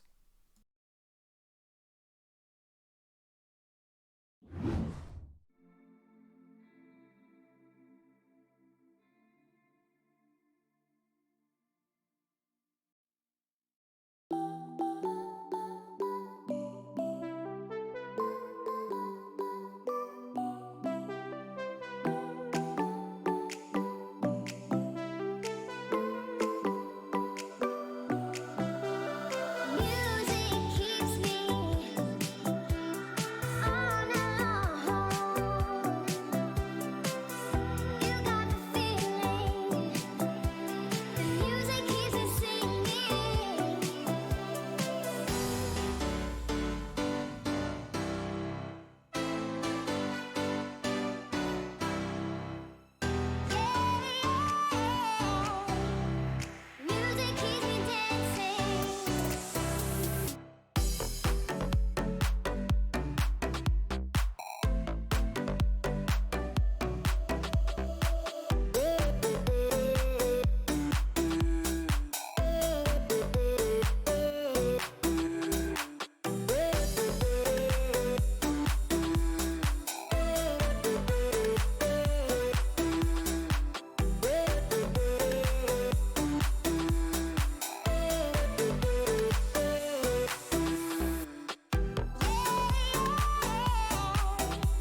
girls with their nails done now.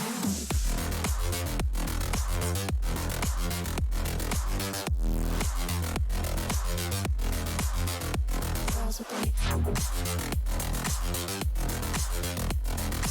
nails done. I like the girls with their nails done.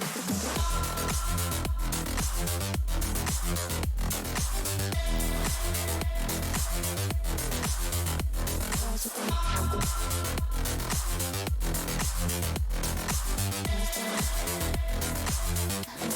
with their nails done.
I like the girls with their nails done. I think the girls with their nails done now.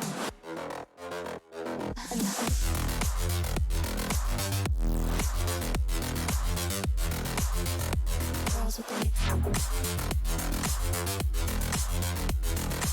nails done. I think the girls with their nails done. Girls with their nails done.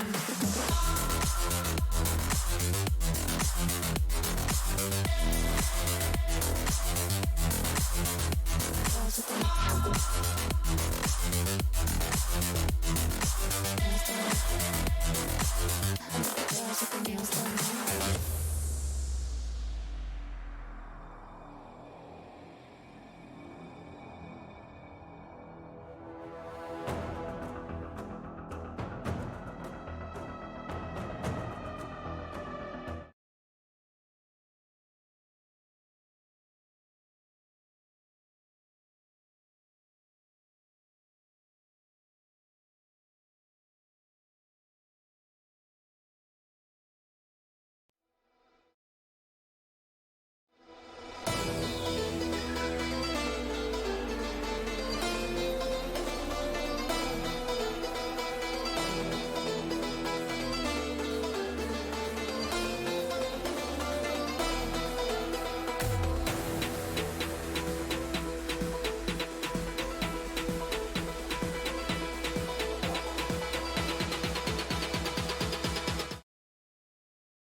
So welcome back everybody to the stream.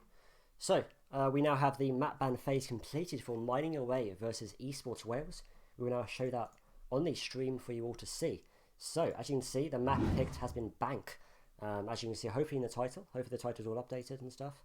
However, we've got Bank as our map this time, a very different map to what we've had previously, which has been Clubhouse, a much larger map and a lot more to deal with. Bank is a significantly larger map, probably one of the largest maps in rotation compared to Clubhouse. I mean, for sure. I mean, Bank is a lot more vertical, like, it's a lot more roam based, I would say. There's a lot more to deal with in terms of vertical pressure. You could get pressure from below, from above. There's a lot of different things to deal with, especially on the basement site. There's 2 hatches to deal with, both from open area, and that's quite a lot to deal with some teams. So hopefully these 2 sides will be able to deal with that pressure, especially Mining Away on that, Esports Wales on that defence, who I'm sure will be choosing to go to that basement site first. They're able to make sure that they have that hatch control, well sorted out. Otherwise, they could be in a bit of trouble. Yeah, also, this map is more, depending on what site is chosen, I feel like is a bit more of a defensive map, because most of them, like I said, it kind of just depends on where you go, like such as basement, it's more of a defensive sided site.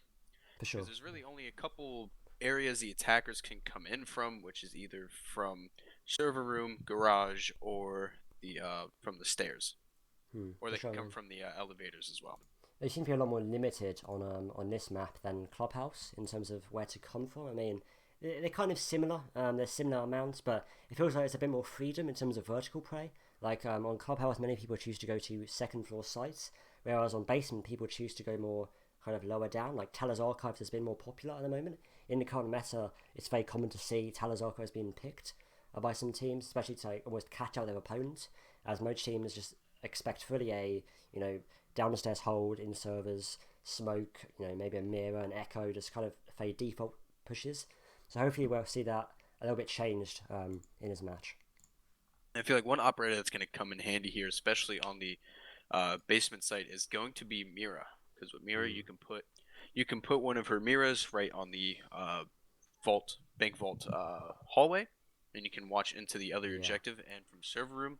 And you can also be a little more flexible where you put the other mirror. You can put it where it's watching either the garage, or you can put it up where it's watching elevator, or you can put another one watching server as well. And of course, she's very good as an operator, but she's so commonly banned these days. I mean, it's very uncommon to see her unbanned, especially at the moment with what teams are picking. I mean, last match we saw a lot of a different variety of bans being chosen, which is great to see. But I feel as in Bank, there's just such stale, in the ground metas which teams just don't differentiate from. Mira is just one of those go-to bans which is in that meta right now.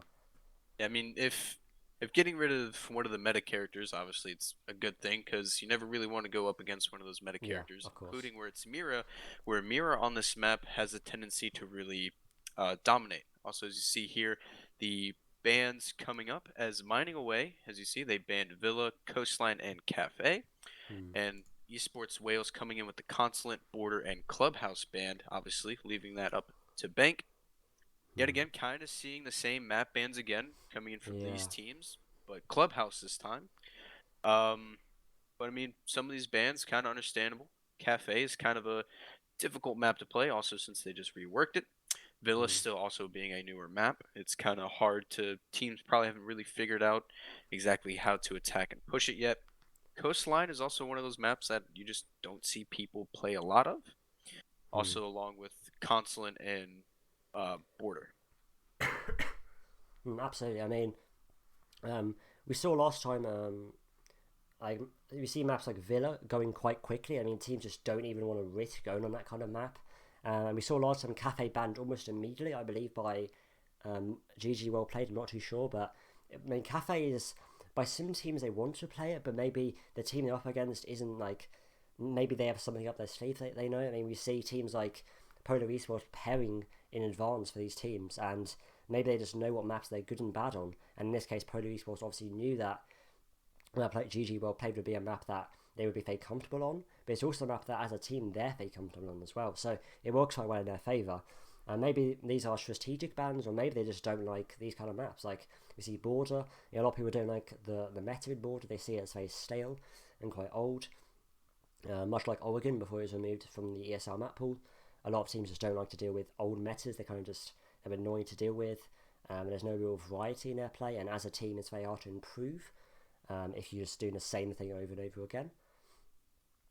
So let's also talk about a little bit about Mining Away. Mining Away, so far in the Group B stage, is 1-0 coming into this map, where their last match was against GG Well Played, where they won 7-2, and then Esports Wales coming into the match 0-1 in group play so far, as their last match was against Polar, and they lost 7-5, which, if I'm remembering correctly, Polar actually made a comeback. Yeah, they came back from 5-2 down, so Esports Wales maybe were a bit too overconfident with that 5-2 lead. Like they threw it all the way to a 7-5 defeat. So let's hope that Esports Wales can manage that confidence a little bit better this time. We'll have to see what they choose to do. You would think so on this kind of map, especially with a team like Mining Away who dominated in their first match so well, 7-2, and they actually played on Bank. So maybe they're quite strong on Bank, and I'm sure they'll be very, very happy with this map pick.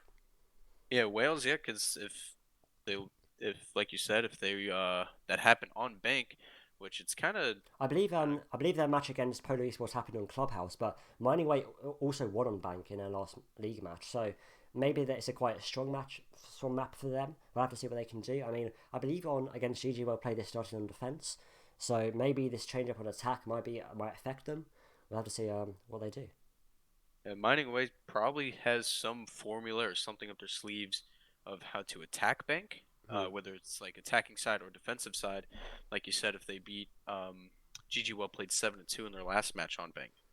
Yeah, I mean, there's so much to think about as well. There's so many repels you can use. There's so many crossfires you can hold. There's so many rooms you can take control of, and that really, really does help with thinking of how to attack. And it's so good to adapt to what the defenders are bringing. And I'm sure we'll see a lot of adaptation from both of these teams. So Dan, let's talk about this. Who do you think is going to come away with the victory this match? I'd say Esports Wales because they seem like so confident in their first match. I think it was just kind of a bad day in the office almost for Esports Wales. They kind of just got a little bit too overconfident, and that caused them to throw that 5-2 lead away and eventually lose the match 7-5. I think hopefully, given their if they can control their confidence, I'm sure they can do great things in this match. Maybe they play a different style on Bank. Maybe on Clubhouse in a previous match they were playing a lot more aggressively. We'll have to see what they choose to do. I think I'm going to agree with you here with Esports Wales because Mining Away, they played, GG played their last match, and GG played seems like they're kind of the weaker team of this Group B. It's not performing. So we don't know how well Mining Away can play, maybe against a team that can be a little bit better. We'll have to see. So we are about to start the game. With that analysis in mind, we're going to get into the game of Faye soon. On my end, I have the... it's all good. Fantastic. So, we're now going to start the match between these two sides. This should be Mining Away versus Esports Wales. I'm just going to tell the observer to start the match, and then we will switch over the overlays. So again, we have predictions of Esports Wales winning this match so far, so we'll have to see what they bring. Maybe Mining Away have something up their sleeve, as you said. They are attacking first, and you can bring out some fantastic things on attack if you do it well enough. Yep, just gotta wait and see what Mining Away is going to pull out here on attack. I have a strong feeling that Wales here on the first defensive site is probably going to go in that basement area. It's very common. Yeah, it's one of the more common picks, as you see, like with ESL and everybody across Rainbow Six. It's a very common place to go, and my opinion, it's kind of gotten to a point where it's so common that people are starting to like strongly figure out how to get in there and attack it. Yeah, I agree. I mean, it's so commonly picked as well, but then again, teams do choose to kind of change it up every now and again. Maybe this time we'll see a slightly different selection of operators of like setups on the defensive side. Just gonna fix the sound for you all on the Bob. Here we go. Fantastic. So that's the clean feed on your screen now. Hopefully the sound all works. And so let's get into the operator ban phase. So Habana, that's immediately going to change up how these defenders defend basement. I mean, Habana is so useful for opening up those hatches on that basement site. So maybe Esports Wales have something up their sleeve to maybe they're going to go to like second floor or maybe to Archives Tellers the first time around. We'll have to see what they choose to do. Yeah, because as we saw in the last match, Habana was very useful in the hands of Polar. And as the next band coming in here from Mining Away, it will be Montagne coming in. Montagne can be a pretty strong operator and a nuisance to deal with, as obviously he has that extendable shield. So, in my opinion, it's a good band coming in here from Mining Away. But again, that does keep Jackal in play, bear in mind. And Jackal can be so good on a map such as this with such deep roam presence. And it's usually a default ban to go to, but speaking of default bans, as I've said, as I warned, Mirror is being banned straight away by Mining Away, as to be expected, and I'm sure we'll see an Echo maybe here from Esports Wales, and unexpected, the Echo has been banned. So, very default bans there to start off this match, and let's hope there's no kind of default plays. We've seen lots of different types of plays so far, lots of different bans, and hopefully that continues. Yep, pretty basic bans coming in here, like you said, with the Mira and the Echo, two of the strongest defensive operators, in my opinion, other than Maestro. Yeah, definitely. I mean, Maestro's another kind of go-to ban, which a lot of teams choose to ban, but it seems here that maybe usually you see someone like Maestro being brought on a defensive site, and we're going to see, actually, Esports Wales go into a basement first. No Maestro in play this time, but we do see a Valkyrie, so they're still going to give him that intel if the attackers are planting, and obviously with 2 C4s on the Mozzie and the Valkyrie, that's going to be great for that plant denial. Yeah, on the side of Mining Way, they're coming in with a pretty basic attack operators here with Thermite Thatcher, and the 6th pick coming in from Jackal to IQ, Capital, and Maverick. I mean, I would argue the Jackal's so useful on this map. I'm sure maybe another operator could have been the 6th picked in his place. Maybe the Maverick. I mean, maybe the IQ even. I mean, they have such a useful operator lineup. It's kind of hard to choose someone to swap out. But I think the Jackal to do that 6th pick was quite a bad choice because he's just so useful. And as it was overshowing just how large this map is. So much to worry about. Jackal it would probably been beneficial here for Mining Way to keep the Jackal. Because like you said, it's a pretty expansive map, and I wouldn't be surprised if either the Mozzie or the Jaeger are going to be the two roaming here. Definitely, for sure. But we'll see what we can bring here. I mean, the Mozzie is going to be great also for that intel. I don't believe there's been many drones captured so far, if any. I mean, at this level of the play, many people choose to save their drones, and we see that here on Mining Away. 3 out of the 5 drones being kept there.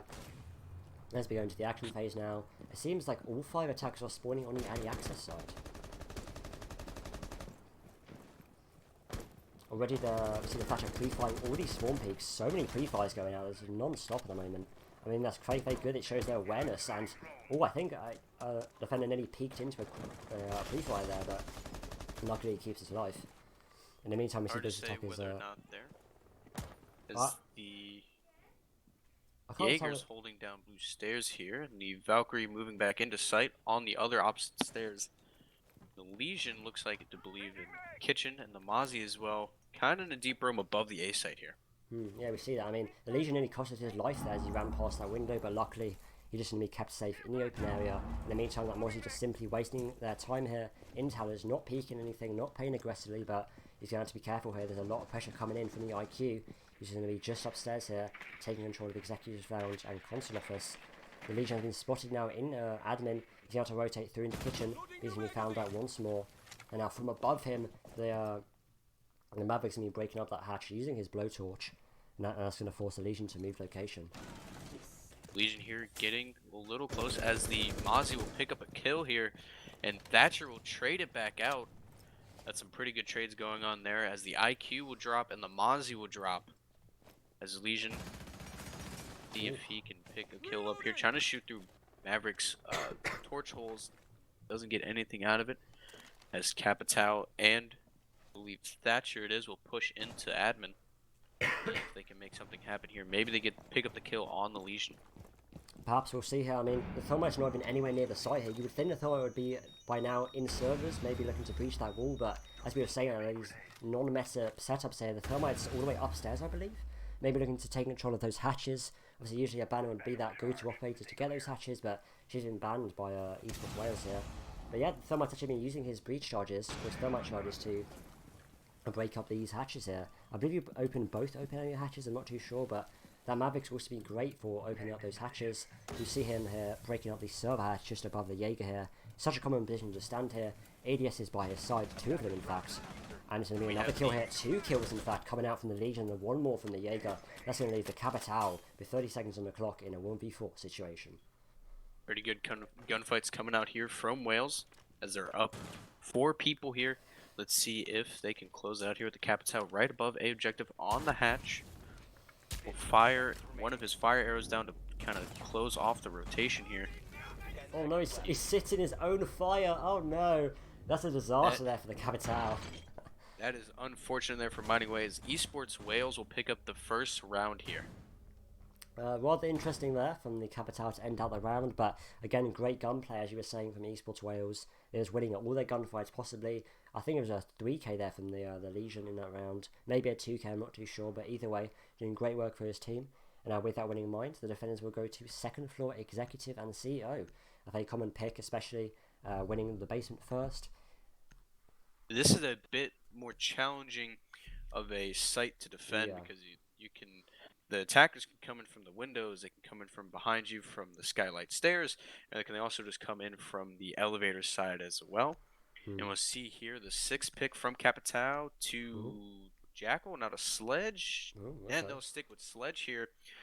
So Mining Away kind of keeping it with the same formula here with Buck, Sledge, but with a Sledge instead, Thermite, Thatcher, and IQ.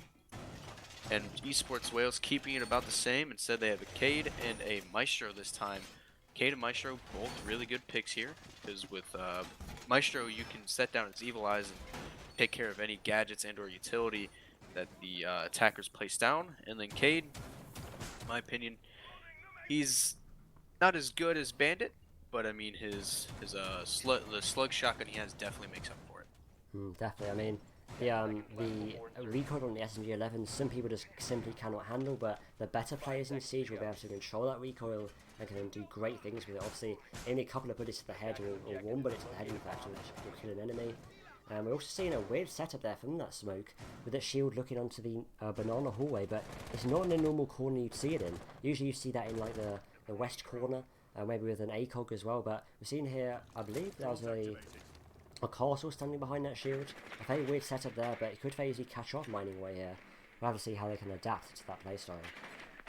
Yeah, I feel like Mining Way is pretty good setup here with operator wise with the Thatcher here, because it's way harder to do the shock trick with Cade than it is with Bandit. Yeah, for sure. I feel like it's going to be a bit easier here for Mining Way to get into sight with the Thermite Thatcher combo here. And as they ping somebody repelling on the side, he does not see him as he moves off away, going towards the windows on A objective. They're just going to play it safe here, it seems, the defenders. They're not taking any risks, even with a 1-0 lead. They're not going to do anything to catch out these attackers here. We're seeing the IQ sensor being used really well here. I believe she's found a... Is that a Maestro cam? I'm not entirely sure. Oh, she's found an Electro Claw there. But it's so small, those Electro Claws, they're so hard to find. So sometimes you don't even need to trick with the Kaid, because sometimes the Thatcher is not even... He's not EMP the wall for some reason, even though he's right next to the wall. He's not EMPing it, he's just waiting for the call to be able to push in. But a nice opening frag there from that castle onto the IQ, who's padding on that window, and that's most of that presence already gone. Yeah, let's see here. Let's see if Mining Way can kind of make up here for it as they're down a man. Let's see if they can get into sight as the Thermite will place down his Thermite charge onto the reinforced wall. Or with that doesn't work there, you see the Thermite placing his charge slightly lower than usual, and that's going to deny that impact trick completely, which is a really nice play there from the Thermite. He's actually going to be watching from below here. Great job by PK, watching all the angles possible for his team. I believe he's actually a defender in Archives as well, so if they come through that window, he's going to be caught up very, very quickly, but he's now going to open up that next wall and apply pressure, even more pressure than sight. And this time again, the impact trick will fail as the Thermite opens up slightly lower and is inspected, and that will allow both walls now to be opened. Here we see the Mozzie here. He's going to have a nice flank, trying to come up behind the operators here, the attackers here, as the Buck gets a kill onto the Maestro. That's a very good pickup right there, as they don't have to worry about the Evil Eyes, as Cade will trade it out and pick up the Buck, it seems like. Mozzie holding a good angle here. Can he pick up two? As Castle will get the Thermite, all they have to deal with now is the Sledge and the Thatcher above the Mozzie here, as the smoke looks like he's going to push him here. The Mozzie's now giving away his position, however, so he's going to be known to that Sledge, but he's wasting even more time. There's only 4 seconds on the clock, and the Sledge has just got into the site, but no diffuser in hand. They won't be able to get that plant down, and Esports Wales were just about the nick of their teeth get the second round on defense. Really well played there from the defenders. That was close, though. But that was a mistake by Mining Away. All they needed to do, which they didn't grab the diffuser, and the round would have gone on for probably for a little bit longer, as the Sledge was going to be in a good position to get the plant down there. But bear in mind that Mozzie was flanking up these Scarlet stairs, and he probably would have easily flanked around and taken out that Sledge perhaps, if the Thatcher wasn't watching behind of him. But either way, a very big mistake there by Mining Away. Now it cost them their second round on attack. Yeah, Mining Away played that round very well. Have to give him that, but that simple mistake. And also here we'll see the 6th pick for the Jaeger into the Valkyrie, and the Capital into the Buck. Valkyrie. Yeah, and this time you see instead of the Jackal being sick picked off, you now see the Capital being sick picked off for that Buck. A much better choice, and I'm sure they were fine that as they try to catch out any roamers, which I'm sure we've seen on the site Shadows Archives tell us, which is where the defenders are going next. A lot of teams used to hold upstairs in Constant and Executive. A really good idea, of course. That's great for denying the plants on the site as well, and you can make some great holes into the default plant spots. I'm sure they will find that in this match. But we're again seeing a selection of intel being brought by Esports Wales, this time bringing both the Maestro and the Valkyrie to the selection. That's going to even double the amount of intel on where the attackers are pushing from. Yeah, two very good picks here to get information and see where they're coming from, especially if you get the well-placed Valkyries and also the Maestros as well. For sure. I mean, and being that IQ as well, they might be able to find out where those Maestro cameras are, but again, that wastes even more time because that time has to be spent now finding those cameras, and a late one's going to be thrown in there to stop off it, but I'm sure the IQ will have no problem finding that. But actually, she's going up to the roof. That's quite an interesting choice.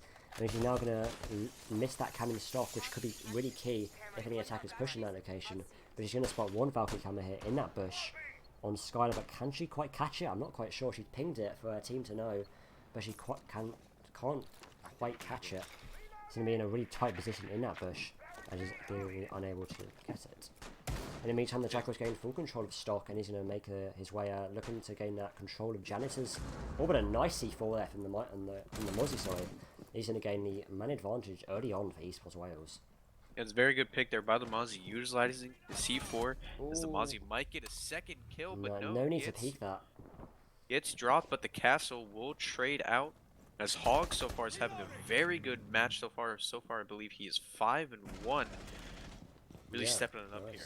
I mean, Thermite nearly got killed there, actually.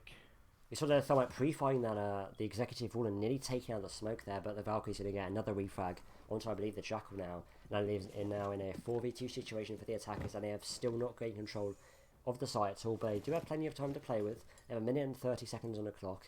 Let's see what these attackers can do here. They have great utility to do that. I mean, they have the Buck to apply vertical pressure and the Thermite to breach open any wall, so they've got the defenders that are needed, but can they get the job done?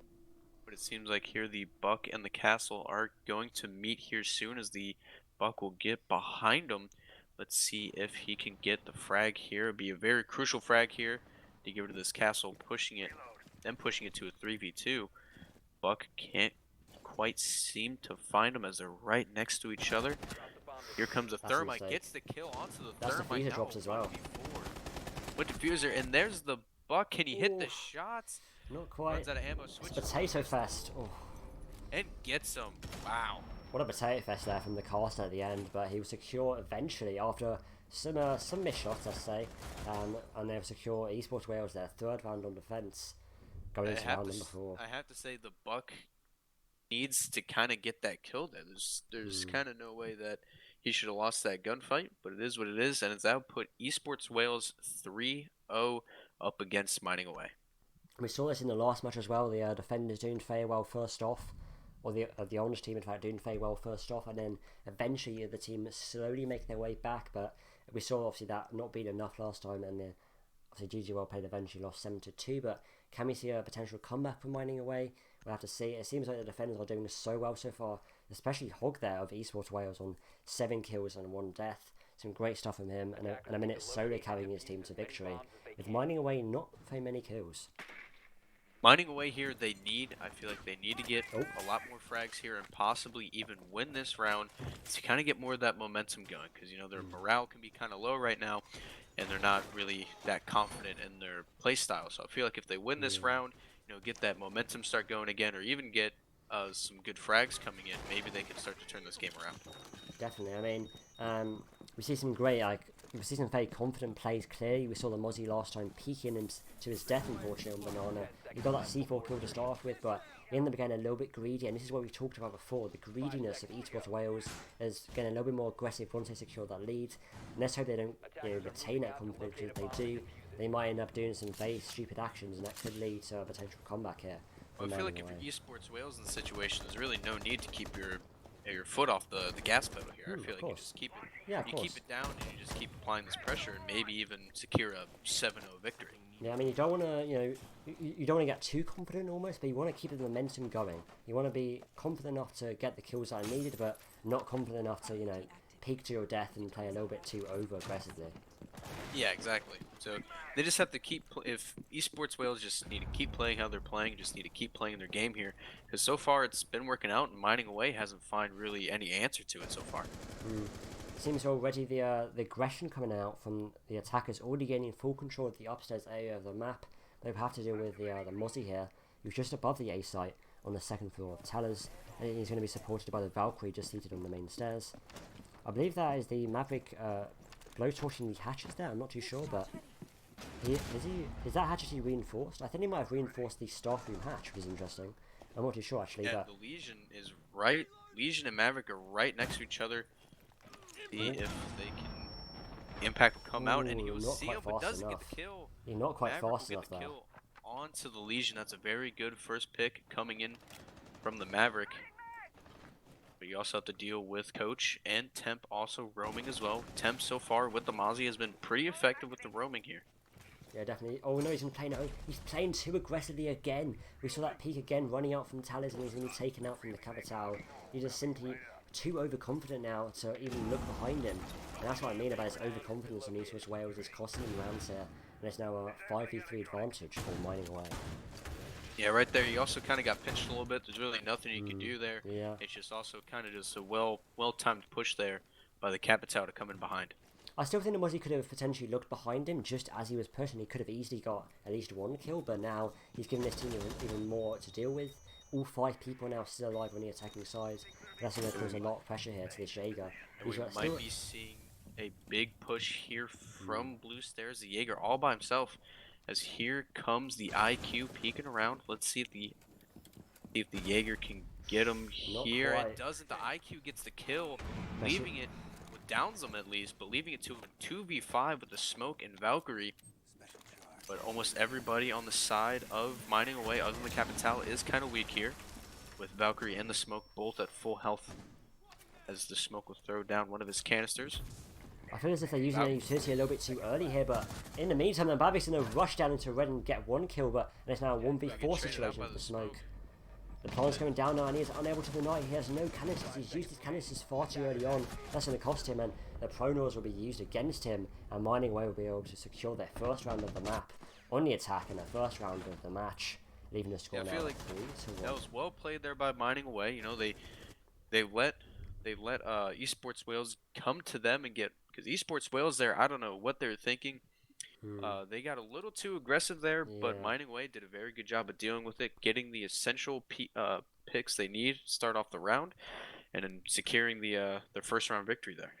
Yes, I mean, there's a lot of work still to be done. I mean, there were still mistakes made there, but the defenders simply just fell apart at the end there, allowing the Maverick to rush down his main stairs and get the decisive kill basically that won them that round, and they left the Smoke in a 1v5 situation.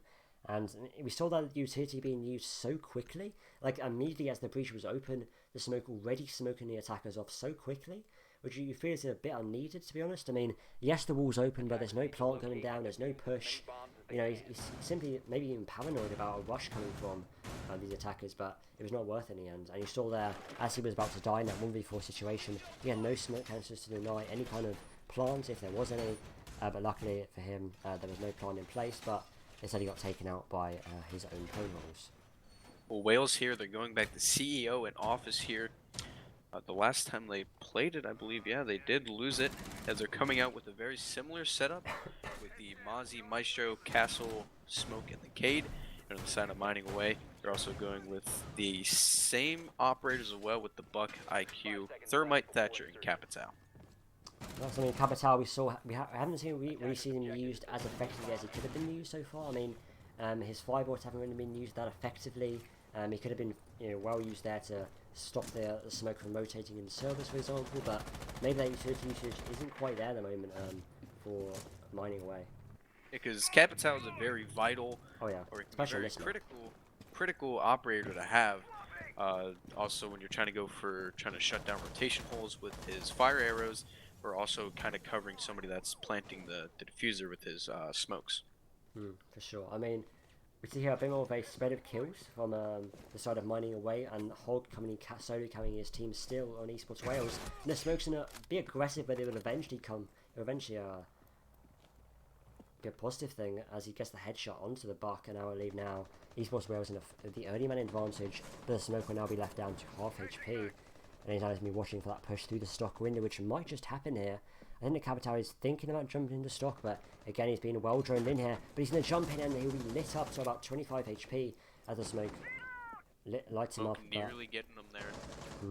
as Smoke also has to deal with, I believe, the Thermite to his left, and also, like you said, the Capitao in the offices to his right. So many angles to deal with right now. As the IQ not even in the building yet, that's a little odd. I imagine there was so much drone work going on, she just didn't have time to go in, but the attackers should already be in the building by the time they're droning, really. I mean, they should be droning like just outside of the building, not all the way back in spawn. Bit of a strange choice there by the attackers. But in the meantime, great. Is that an impact trick? I'm not quite sure there, but the Thermite's going to attempt to get that wall open. But is that wall it didn't open? work. They did get the Thermite. I believe they got the Thermite breach off in time. How much they did, actually? How much the walls open? Oh, no, never mind. They did get the impact there. Wow, okay, fantastic. That's a great start there. there Good job there by Wales to cancel out the Thermite charge right there. And again now, I believe the caster has even one more impact to deny another breach, but in the meantime his second kill of the round there for the Smoke, who is commonly seated in Janitors, but the defender's about to watch out from main lobby here. The Ike's going to make her way slowly up the main lobby stairs. Oh, never mind, no she's not. She's going to make her way through to open area maybe, I'm not too sure. Again, the Mozzie now being a little bit more aggressive, maybe looking to flank around perhaps. But the Ike's going to be... IQ is ready for the push just in case, but the Mozzie will drop down from the hatch as Thermite will get a pick as well. I believe onto the Smoke. Finally, they get rid of that Smoke, who has been a big nuisance to them so far. Thermite definitely been spotted through the shield from Maestro. Maestro not peeking it, probably a good choice there. As the Castle will also get a kill as well. Cannot quite land and the shots. IQ putting shots down into the Maestro has him weak, and then finally downs him. Hasn't cleaned up the kill quite yet. If the IQ will go for it, and will get shot from across the other bomb site from the Castle. Esports Wales looking pretty dominant here so far, as that I believe it's a 4-1 lead. Is now 4-1. Yeah, yes. I believe so. Yeah, must be 4-1. Yeah, 4-1. So a great start again from the defenders. They're applying great pressure from multiple angles. We saw there as well. The Maestro using the new redesigned shield fantastically. He's using those peek holes almost like a mirror window, just peeking up as soon as he sees an attacker, and he's done that fantastically there. We see the IQ does not quite landing the shot. Actually needs to land at this stage in the game. If she had taken out that Maestro, it probably wouldn't have made a huge amount of difference, to be honest. She injured the Maestro, but unfortunately it was not enough to win her team the round. I feel like the IQ there got a little bit greedy trying to go for that kill. Probably should have just let the Maestro alone and try to focus on the Castle that was to the right of her. But we see here the IQ will get 6 picked out into Maverick. Not so sure that is the greatest pick. I feel like the IQ would probably be a little bit better here than Maverick. But Maverick is a good operator himself, you know, with his blowtorch that he can poke holes in reinforcements, and very good to get some weird and very meticulous angles onto the defenders. So yet again, Wales will go downstairs into Bank Vault. Let's see if they can finally actually close it out here and win down there. Maybe possibly having a good setup here. You could probably see the Jaeger and the Legion, more than likely the Smoke, also roaming here. We're seeing, is that a triple person roam there in an open area? I'm not too sure. Seems to be a I'm pretty sure they're getting hatches, but Wales have been sending, I believe, this entire match, except maybe for one round, have sent 3 people out to either do a deep roam or do a smaller But I want to go back to what you said about the deployable shields. Obviously, the deployable shields are brand new this season as they reworked them. In my personal opinion, I actually really like them. Yeah, very useful. Because it gives you a better way to peek angles and look at people without obviously getting killed and running that risk of being picked off. It's also really good when you throw it with Goyo, who's also the new operator this season, with the where the shield blows up. But I feel like the deployable shields, they did a good job reworking them and kind of making them a little more useful. I mean, for sure. I mean, we clearly see it's working very well. But however, the positions of the shield or of the gaps, I mean, are very vital in their design. I mean, if the gaps were a little bit higher up, it could be a massive game changer. We see there the Maestro had to look slightly lower down to actually peek up to the Thermite last round. So the position of those gaps are very vital in the design. But clearly it's not making much of a difference. I feel like it's more of a good tool to use for more of like observation purposes. Yeah, maybe. Than trying to peek from it. Because you can vaguely see people through the little slots or the little cutouts. So I feel like you could use it really well as an observation tool. As the Jaeger would get a pick, and same with the Legion. Hog so far has been on fire. Just an 11th really kill. well. It's 11th kill of the round now on this match, and now the Jaeger's being pushed here from service stage. He's going to end up peaking and we'll be taking down to about 10 HP, but we'll get 1 kill for his trouble here. That's his second of the round now. It's now a 4v2 situation. Jackal traded out, picking up Hog as the Legion, if I'm correct. As the Jaeger really low in health here, as they're going to go All for the the Legion diffuser. mines. Goodness. Yeah, Legion mines are scattered all over the place. They're definitely a pain to deal with sometimes, and hard to deal with all those Legion goo mines. For sure. I mean, now the two attackers are right next to each other and together. They're going to be pushing together here, and maybe to garage it seems, but they have to be very quick. I feel like a garage push is coming in here. It could be a good thing because maybe the defenders are not ready for it. Or but you do never have mind the Valkyrie Mozzie. sitting. Well, Mozzie's definitely ready for this though. He hears them coming. Mozzie. Oh, but he didn't look away the worst possible time, and now at the 15 seconds on the clock, it's a 2v3. But there's the Valkyrie on the stairs that would get what a peak, both of and them. what a kill. Nice two-piece coming in there with Coach with the MPX in hand, and that will be the 5th round, I believe, won by Wales. Yeah, there's now a 5-1 score going into the split. A great fragger there. A great double kill, sorry, for the Valkyrie there to finish off the round. The Mozzie was clearly so ready for a garage push, but it seems to be like he looked away, like, even though he heard them coming, he seemed to look away for some reason, and it was the worst possible timing as he got taken out there right at the very end. But great kills there, sorry, by Coach to get Esports Wales with a 5-1 lead going into the attack. We see as the scoreboard here, Hogs 11-3. Wow. Coach 2-2, and you have Bog Boy 5-1. Definitely some good frags coming out here from Bog Boy and Hog, but on the side of Mining Away, kind of slacking there on the frags department. And as before the round starts, we'll see the Doc be 6th pick into Smoke. Probably would have stayed with the Doc on that one, but having a Smoke is not bad either for shutting down rotation and pushes. Definitely. I mean, the with well, I was going to say that, but either way, we see a new addition to the attackers this round. We see the Zofia now being picked by Esports Wales. In my opinion, a much better choice as compared to someone like maybe Buck. I mean, her utility is so useful. Her gun is really good.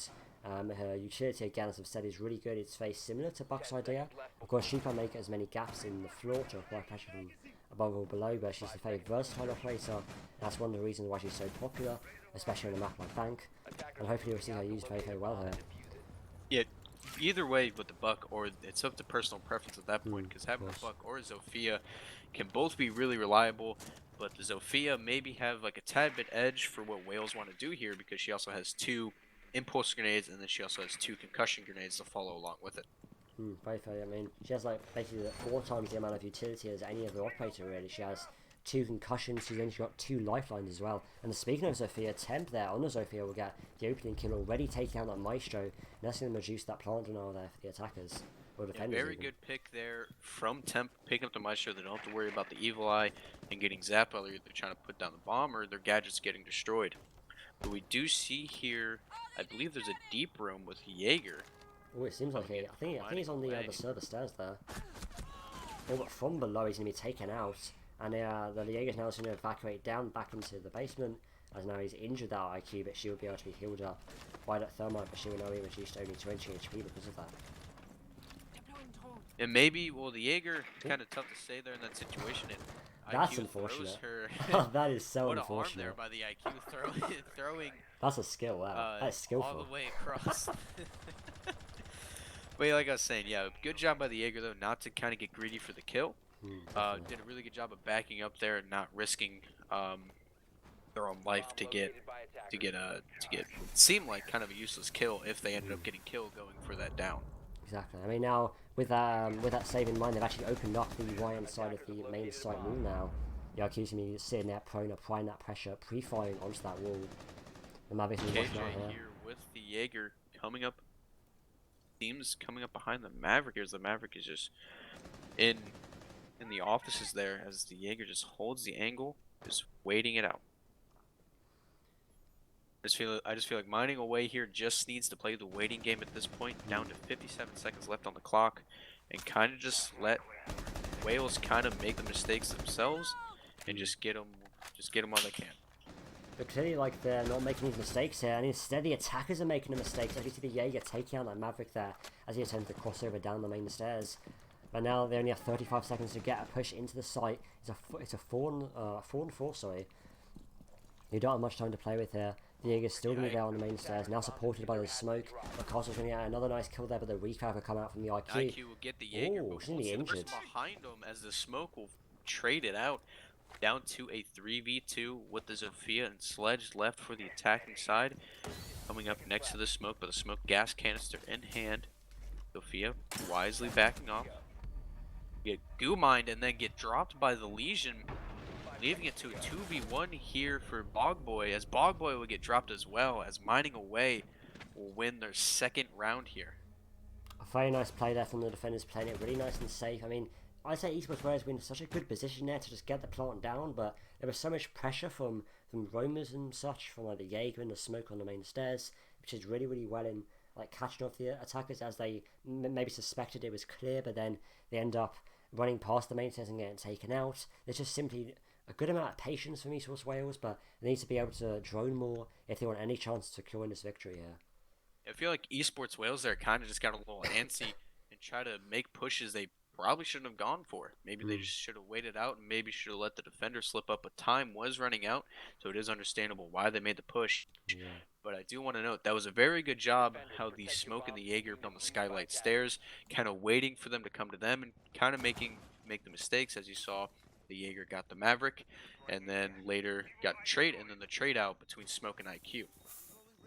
We'll see here excuse me, as Mining Away will go down to the basement of Bank and Server, as they already running pretty much the same setup as last round with the Jaeger, Legion, Maestro, Valkyrie, and Smoke, and basically the same layout coming out from Esports Wales here with the Zofia, Thermite, IQ, Maverick, and Sledge.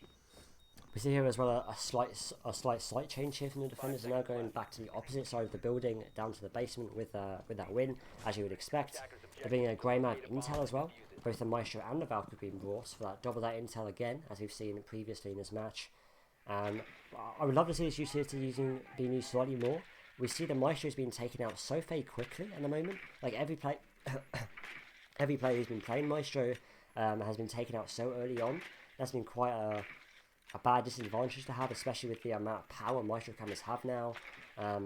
We already see here intel being used by the attackers as well. IQ thoroughly droning out in the main lobby, and the other attackers droning out upstairs to check out for any kind of those deep roamers, which I don't believe there is any of at the moment, if I'm correct. No, I'm pretty sure all of Mining Away are anchored inside a site, or maybe they're doing a small roam, just like the next room over. But we see here the Legion and the Jaeger set up here in blue, and the Maestro set up an A over there, as the Maverick seems like he's trying to get this hatch destroyed by using the blowtorch. He's taking his time with it, like, oh, he will get it open. That's why I I played feel there. like the Maestro definitely hurt him.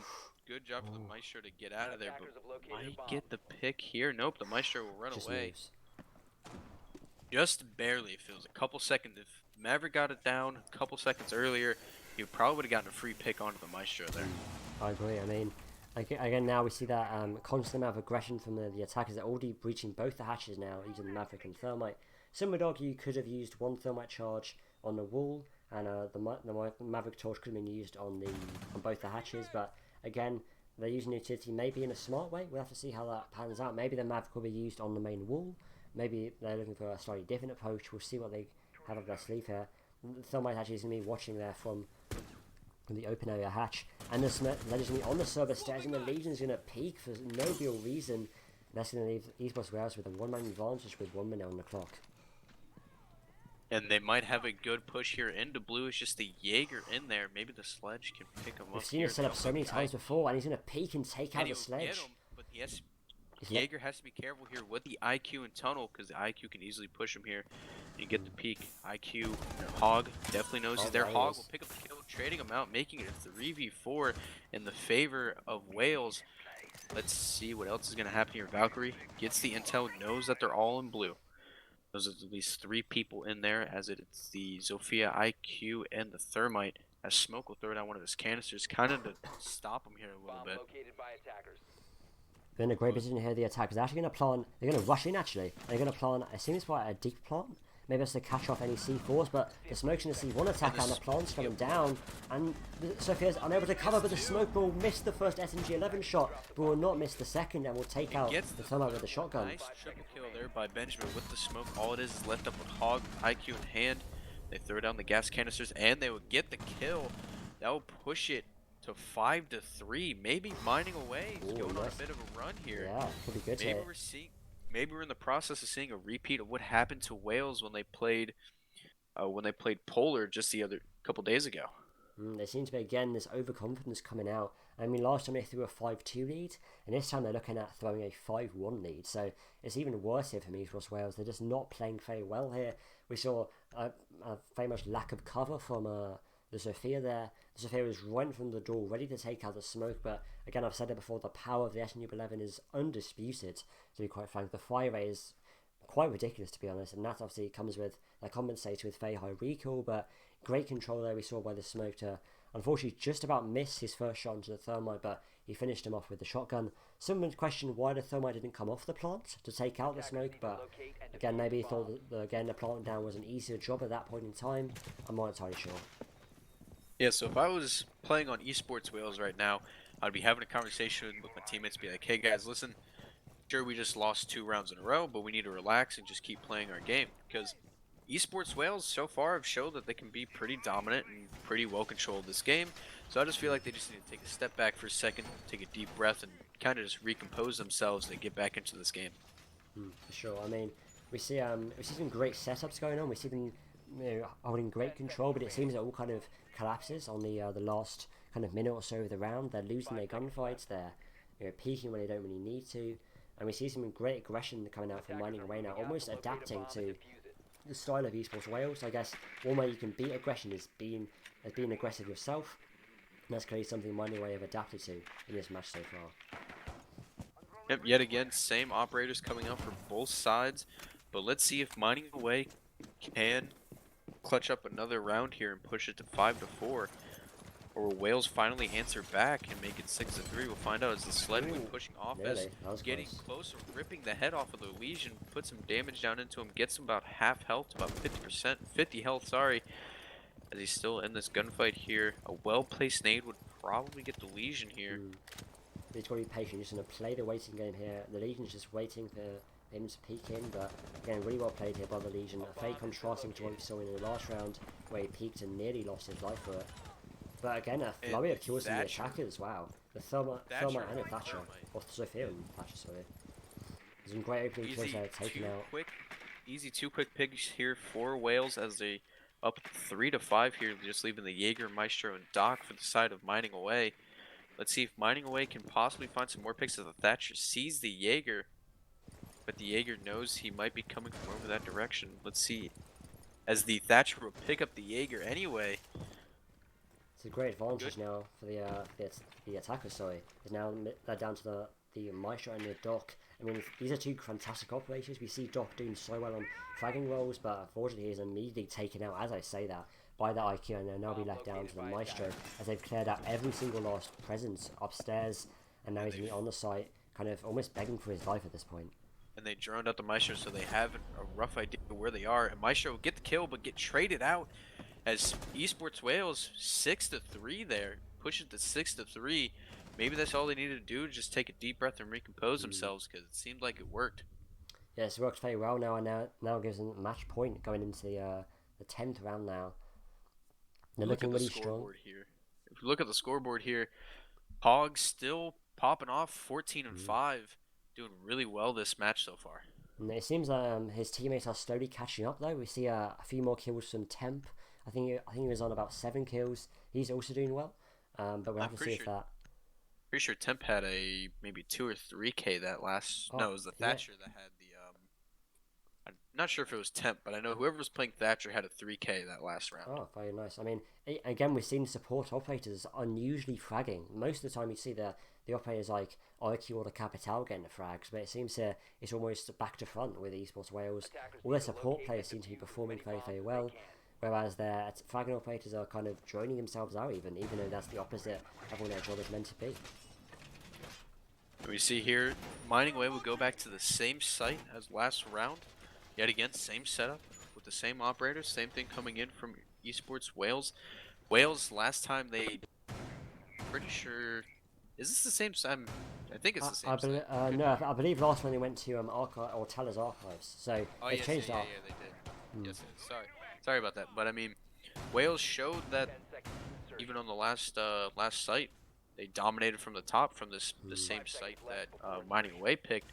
So maybe Wales probably has a easy win right here. Yeah, you would think so, but again, maybe the defenders are going to change up their playstyle here to try and secure even 1 point now. Obviously, they can't gain that 3 points as this match does not go to overtime, but Esports Wales now will just have to make sure that they do not throw the next 3 rounds, otherwise they will risk losing those 2 of the points that they could gain here for this win. Yeah, I'm pretty sure no team wants to lose 2 games in a row due to when they're up 5-1, 5-2, and then the other team makes a tremendous comeback. Yeah, let's hope not. I mean, it would be a tragic loss here almost, especially with the amount of support Esports Wales have been getting recently on social media and on Twitch. They're very popular as an organisation, but we saw a bit too much confidence there from Esports Wales, and it seems here now they're playing a bit more composed and it's working very well. Already you see that the Sledge gaining full control of stock. These are going to turn around and actually go to Skylight here. Temps on the same map as we see them in previous rounds. Can he take out the Maestro again? Maybe. It doesn't seem like it. The Maestro's fully aware of his location, but he's simply not going to peek. He's not going to play aggressively at this point, as he has no need to. I mean, Mining Away at this point will be playing for that draw. But a nice opening kill there from the castle to give Mining Away the minus advantage. Flirting with death here a little bit with Temp repelled, and as the Sledge will get the kill onto the castle, pushing it to a 4v4 now. And as Legion will pick up a kill, making it 4-3, getting the trade out. Good kills coming in as they pick up Temp, which is, I feel like, gonna be a pretty big kill there. For sure. I mean, taking out an operator like the Zofia or the cast is really handy for denying any kind of hard or soft breach potential. The Thermite now trying to pre-fire Janitor as he hears the barricade being placed on the door, but the smoke is nowhere near his bullets, and he's going to keep his life at full HP. It's now a 4v2 situation for these attackers. The Capital only about 25 HP. Capital getting a little low here.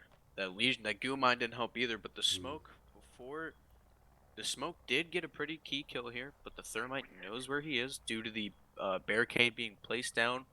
It's just kind of a waiting game right now between the smoke and the Thermite. Who's going to push who, or if the Thermite's just going to go another way, or the smoke is eventually going to leave Janitors. The smoke's just still playing in Janitors, making those little holes to throw the smoke canisters through, and again an utter show of confidence once more from the Jaeger. He's going to peak and eventually lose his life because of it. And we're down to Coach in the 1v3 situation with 30 seconds on the clock. He's been smoked out to his death here by the smoke. The Legion will peak and lose his life. That's his second of the round. We get the Legion. Oh!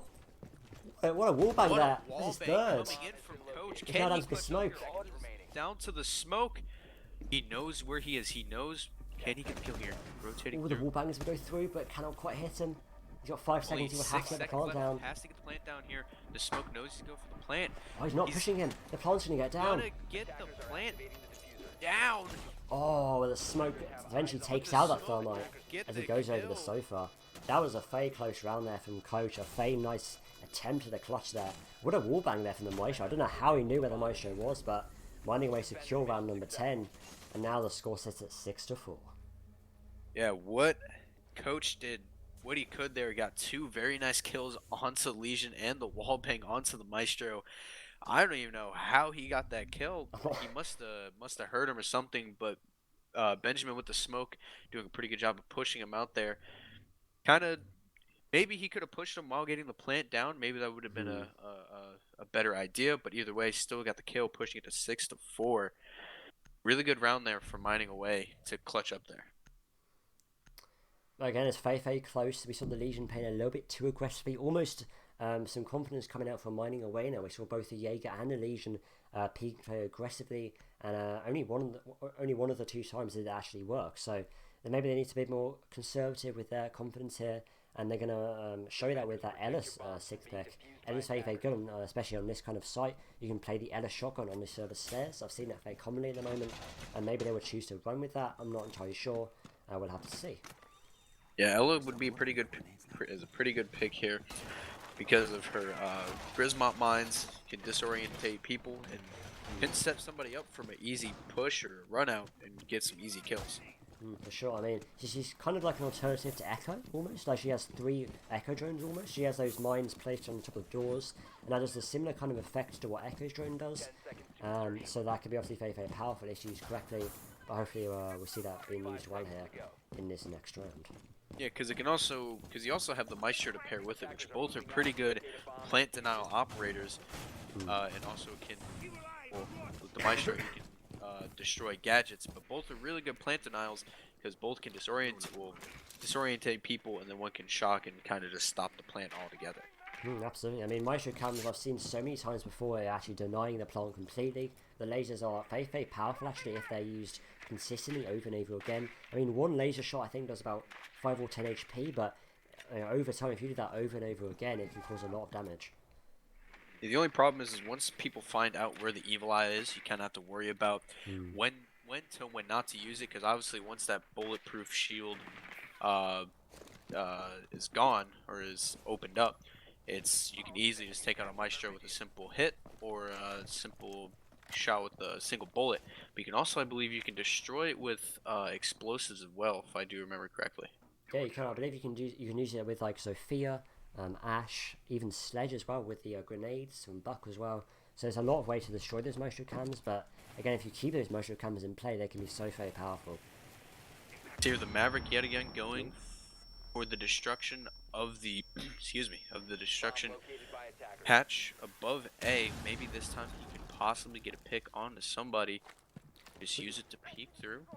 We also saw a little bit of aggression there from the Legion, I believe, to throw an impact grenade as soon as the Maverick started opening up that hatch. We're going to see already the IQ using those Legion, or being suffered by those Legion mines, as we've seen so much previously. They've been so good for revealing locations of attackers. The Jaeger's behind the server though, so this could be an easy pick coming in from Hog onto the Jaeger. Jaeger playing it passively, not pushing anything. As he also has the Ella on blue stairs, trying to lock that down and stop Temp pushing with the Zofia. But again, the IQ just playing a waiting game here, but she cannot wait too long. The time is against her. The Jaeger's just simply playing it safe, as he should do at this stage. But in the meantime, the Temps on the Zofia is going to get his kill of his own onto the Ella. That's most of the roam pins, if not all of the roam pins, is now taken out by Esports Wales. But the Jaeger does peek into Tunnel. I believe that she's actually taking down the Sledge now. It's a very low HP, and again, the Jaeger's in a peek, but it would only be a quick peek. But the IQ's now actually going to push in, and the Jaeger has absolutely no idea.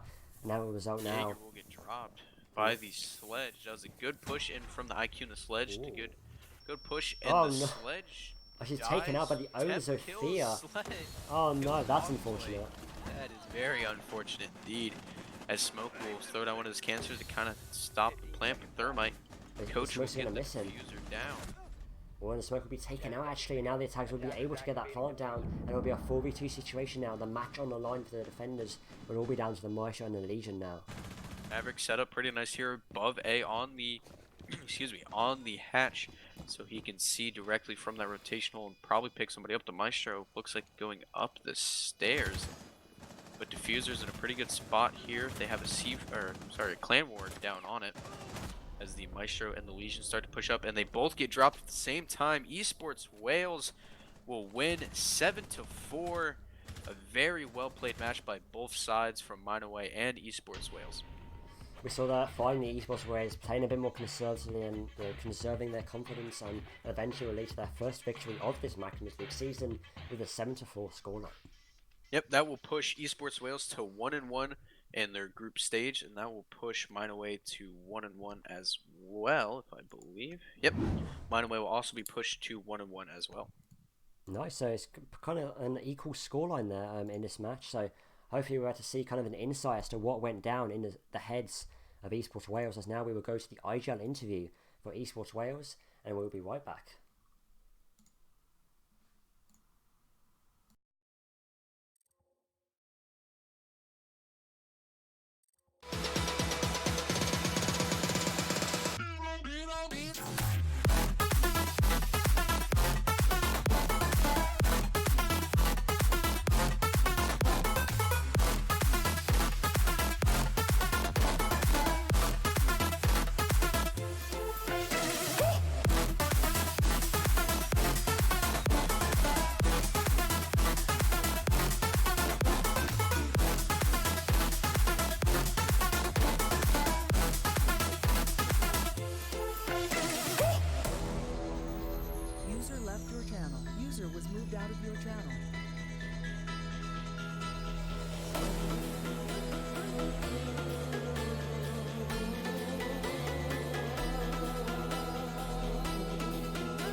break up these hatches here. I believe you open both open area hatches, I'm not too sure, but that Mavericks will also be great for opening up those hatches. You see him here breaking up the server hatch just above the Jaeger here. Such a common position to stand here. ADS is by his side, 2 of them in fact. And it's going to be another kill here, 2 kills in fact, coming out from the Legion and 1 more from the Jaeger. That's going to leave the Capital with 30 seconds on the clock in a 1v4 situation. But yeah, Thermite's actually been using his breach charges, his Thermite charges to break up these hatches here. I believe you open both. Shit. He's going to be in a really tight position in that bush, and he's being unable to get it.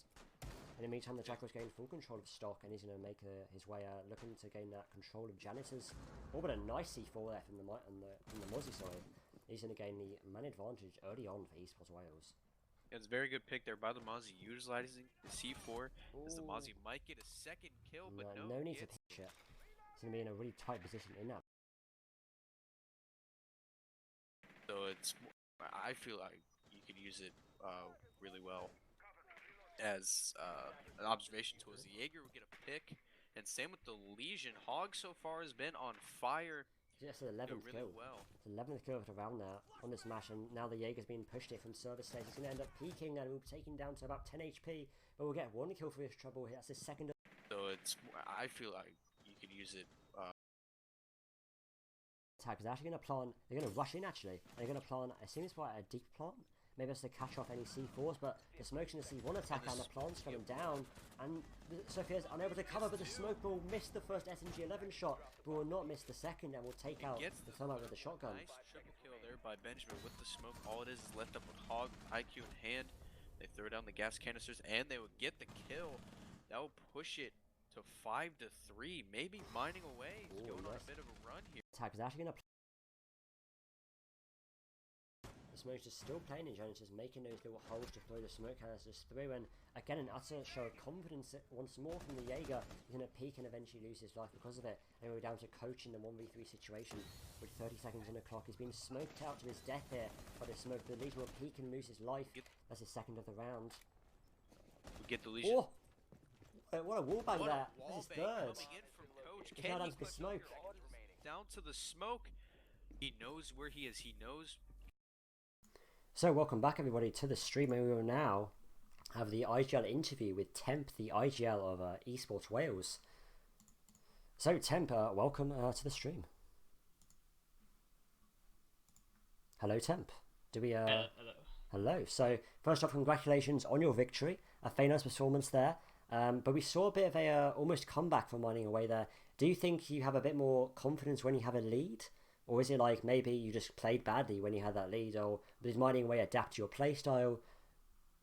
It was just sort of comms getting a bit mixed up.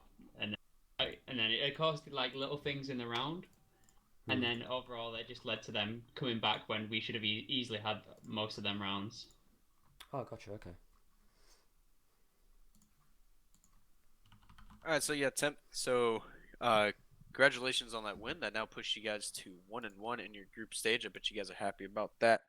So, like Dan said, you guys, it seemed like you guys kind of lost your composure a little bit when mining away kind of made that run. What was anything said, or did you guys do anything different to kind of help you get back into the game? Well, we sort of had like the mindset of whatever it is, like no matter what the ranks are, how they play. Even if they're going out ambers, we were just determined to win this match. After we threw last week, like we threw quite badly, we were just so determined to get the points today, and I think it all paid off. So, what would you say were some key factors of going into this win?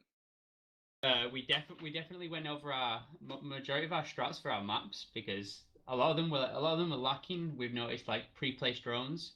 We didn't have as many. And it usually like cost us because of obviously flanks. So we've improved our strats a lot by adding pre-placed drones, and overall it seemed to help us today. So when you guys were attacking, I noticed that you were doing very well with the Zofia. Is she one of your more predominant or main characters you play on attack?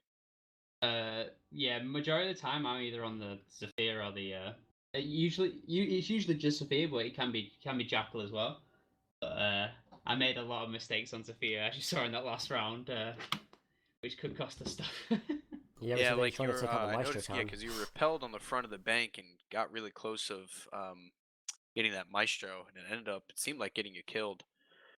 But Yeah, it was. but I want to talk about a little bit about kind of like Hog and also you. You guys seem like you're working pretty well together, like with com or with your play style and all that. Is there anything that you guys kind of do like communication wise to kind of link that stuff together? Well, me and Hogan, well, actually, all the guys, we played in a university league together when we play Siege. So, like, we played against each other, so we sort of know how each other plays. So I think that's when we created this team. It sort of helped us in, like, we sort of play off each other very well, I'd say. So I'd say me and Hog, I'd say are probably really good roamers. So So let's talk about the first match point where you guys were the where you guys lost and it was pushed to 6-4 with Coach in the 1v3, getting the clutch kill, almost clutching it out, getting that kill onto the Legion, then getting that wall bang on the Maestro. What was going through your head when that happened? well, basically, Coach got the two initial frags, and we told Coach we didn't want to like backseat game. We just wanted to let him do his own thing.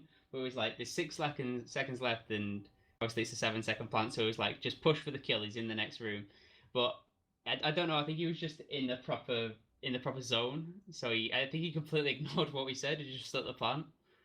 But I don't know. I think it was a bit of a mess up, but he did well to bring it down to a 1v1. To be fair. Yeah, he did. It was very well done by him. But that's all the questions I got. Yet again, congratulations on the victory and getting pushed to a 1-1 record. And hopefully, you guys can keep up the success and keep winning games. Okay, thanks.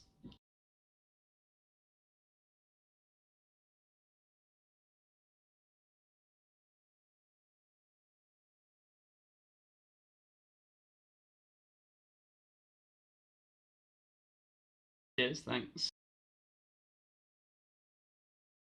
So, that was the IGL interview for Temp, the IGL of Esports Wales. So that was the insight of what goes on in the mind of Esports Wales.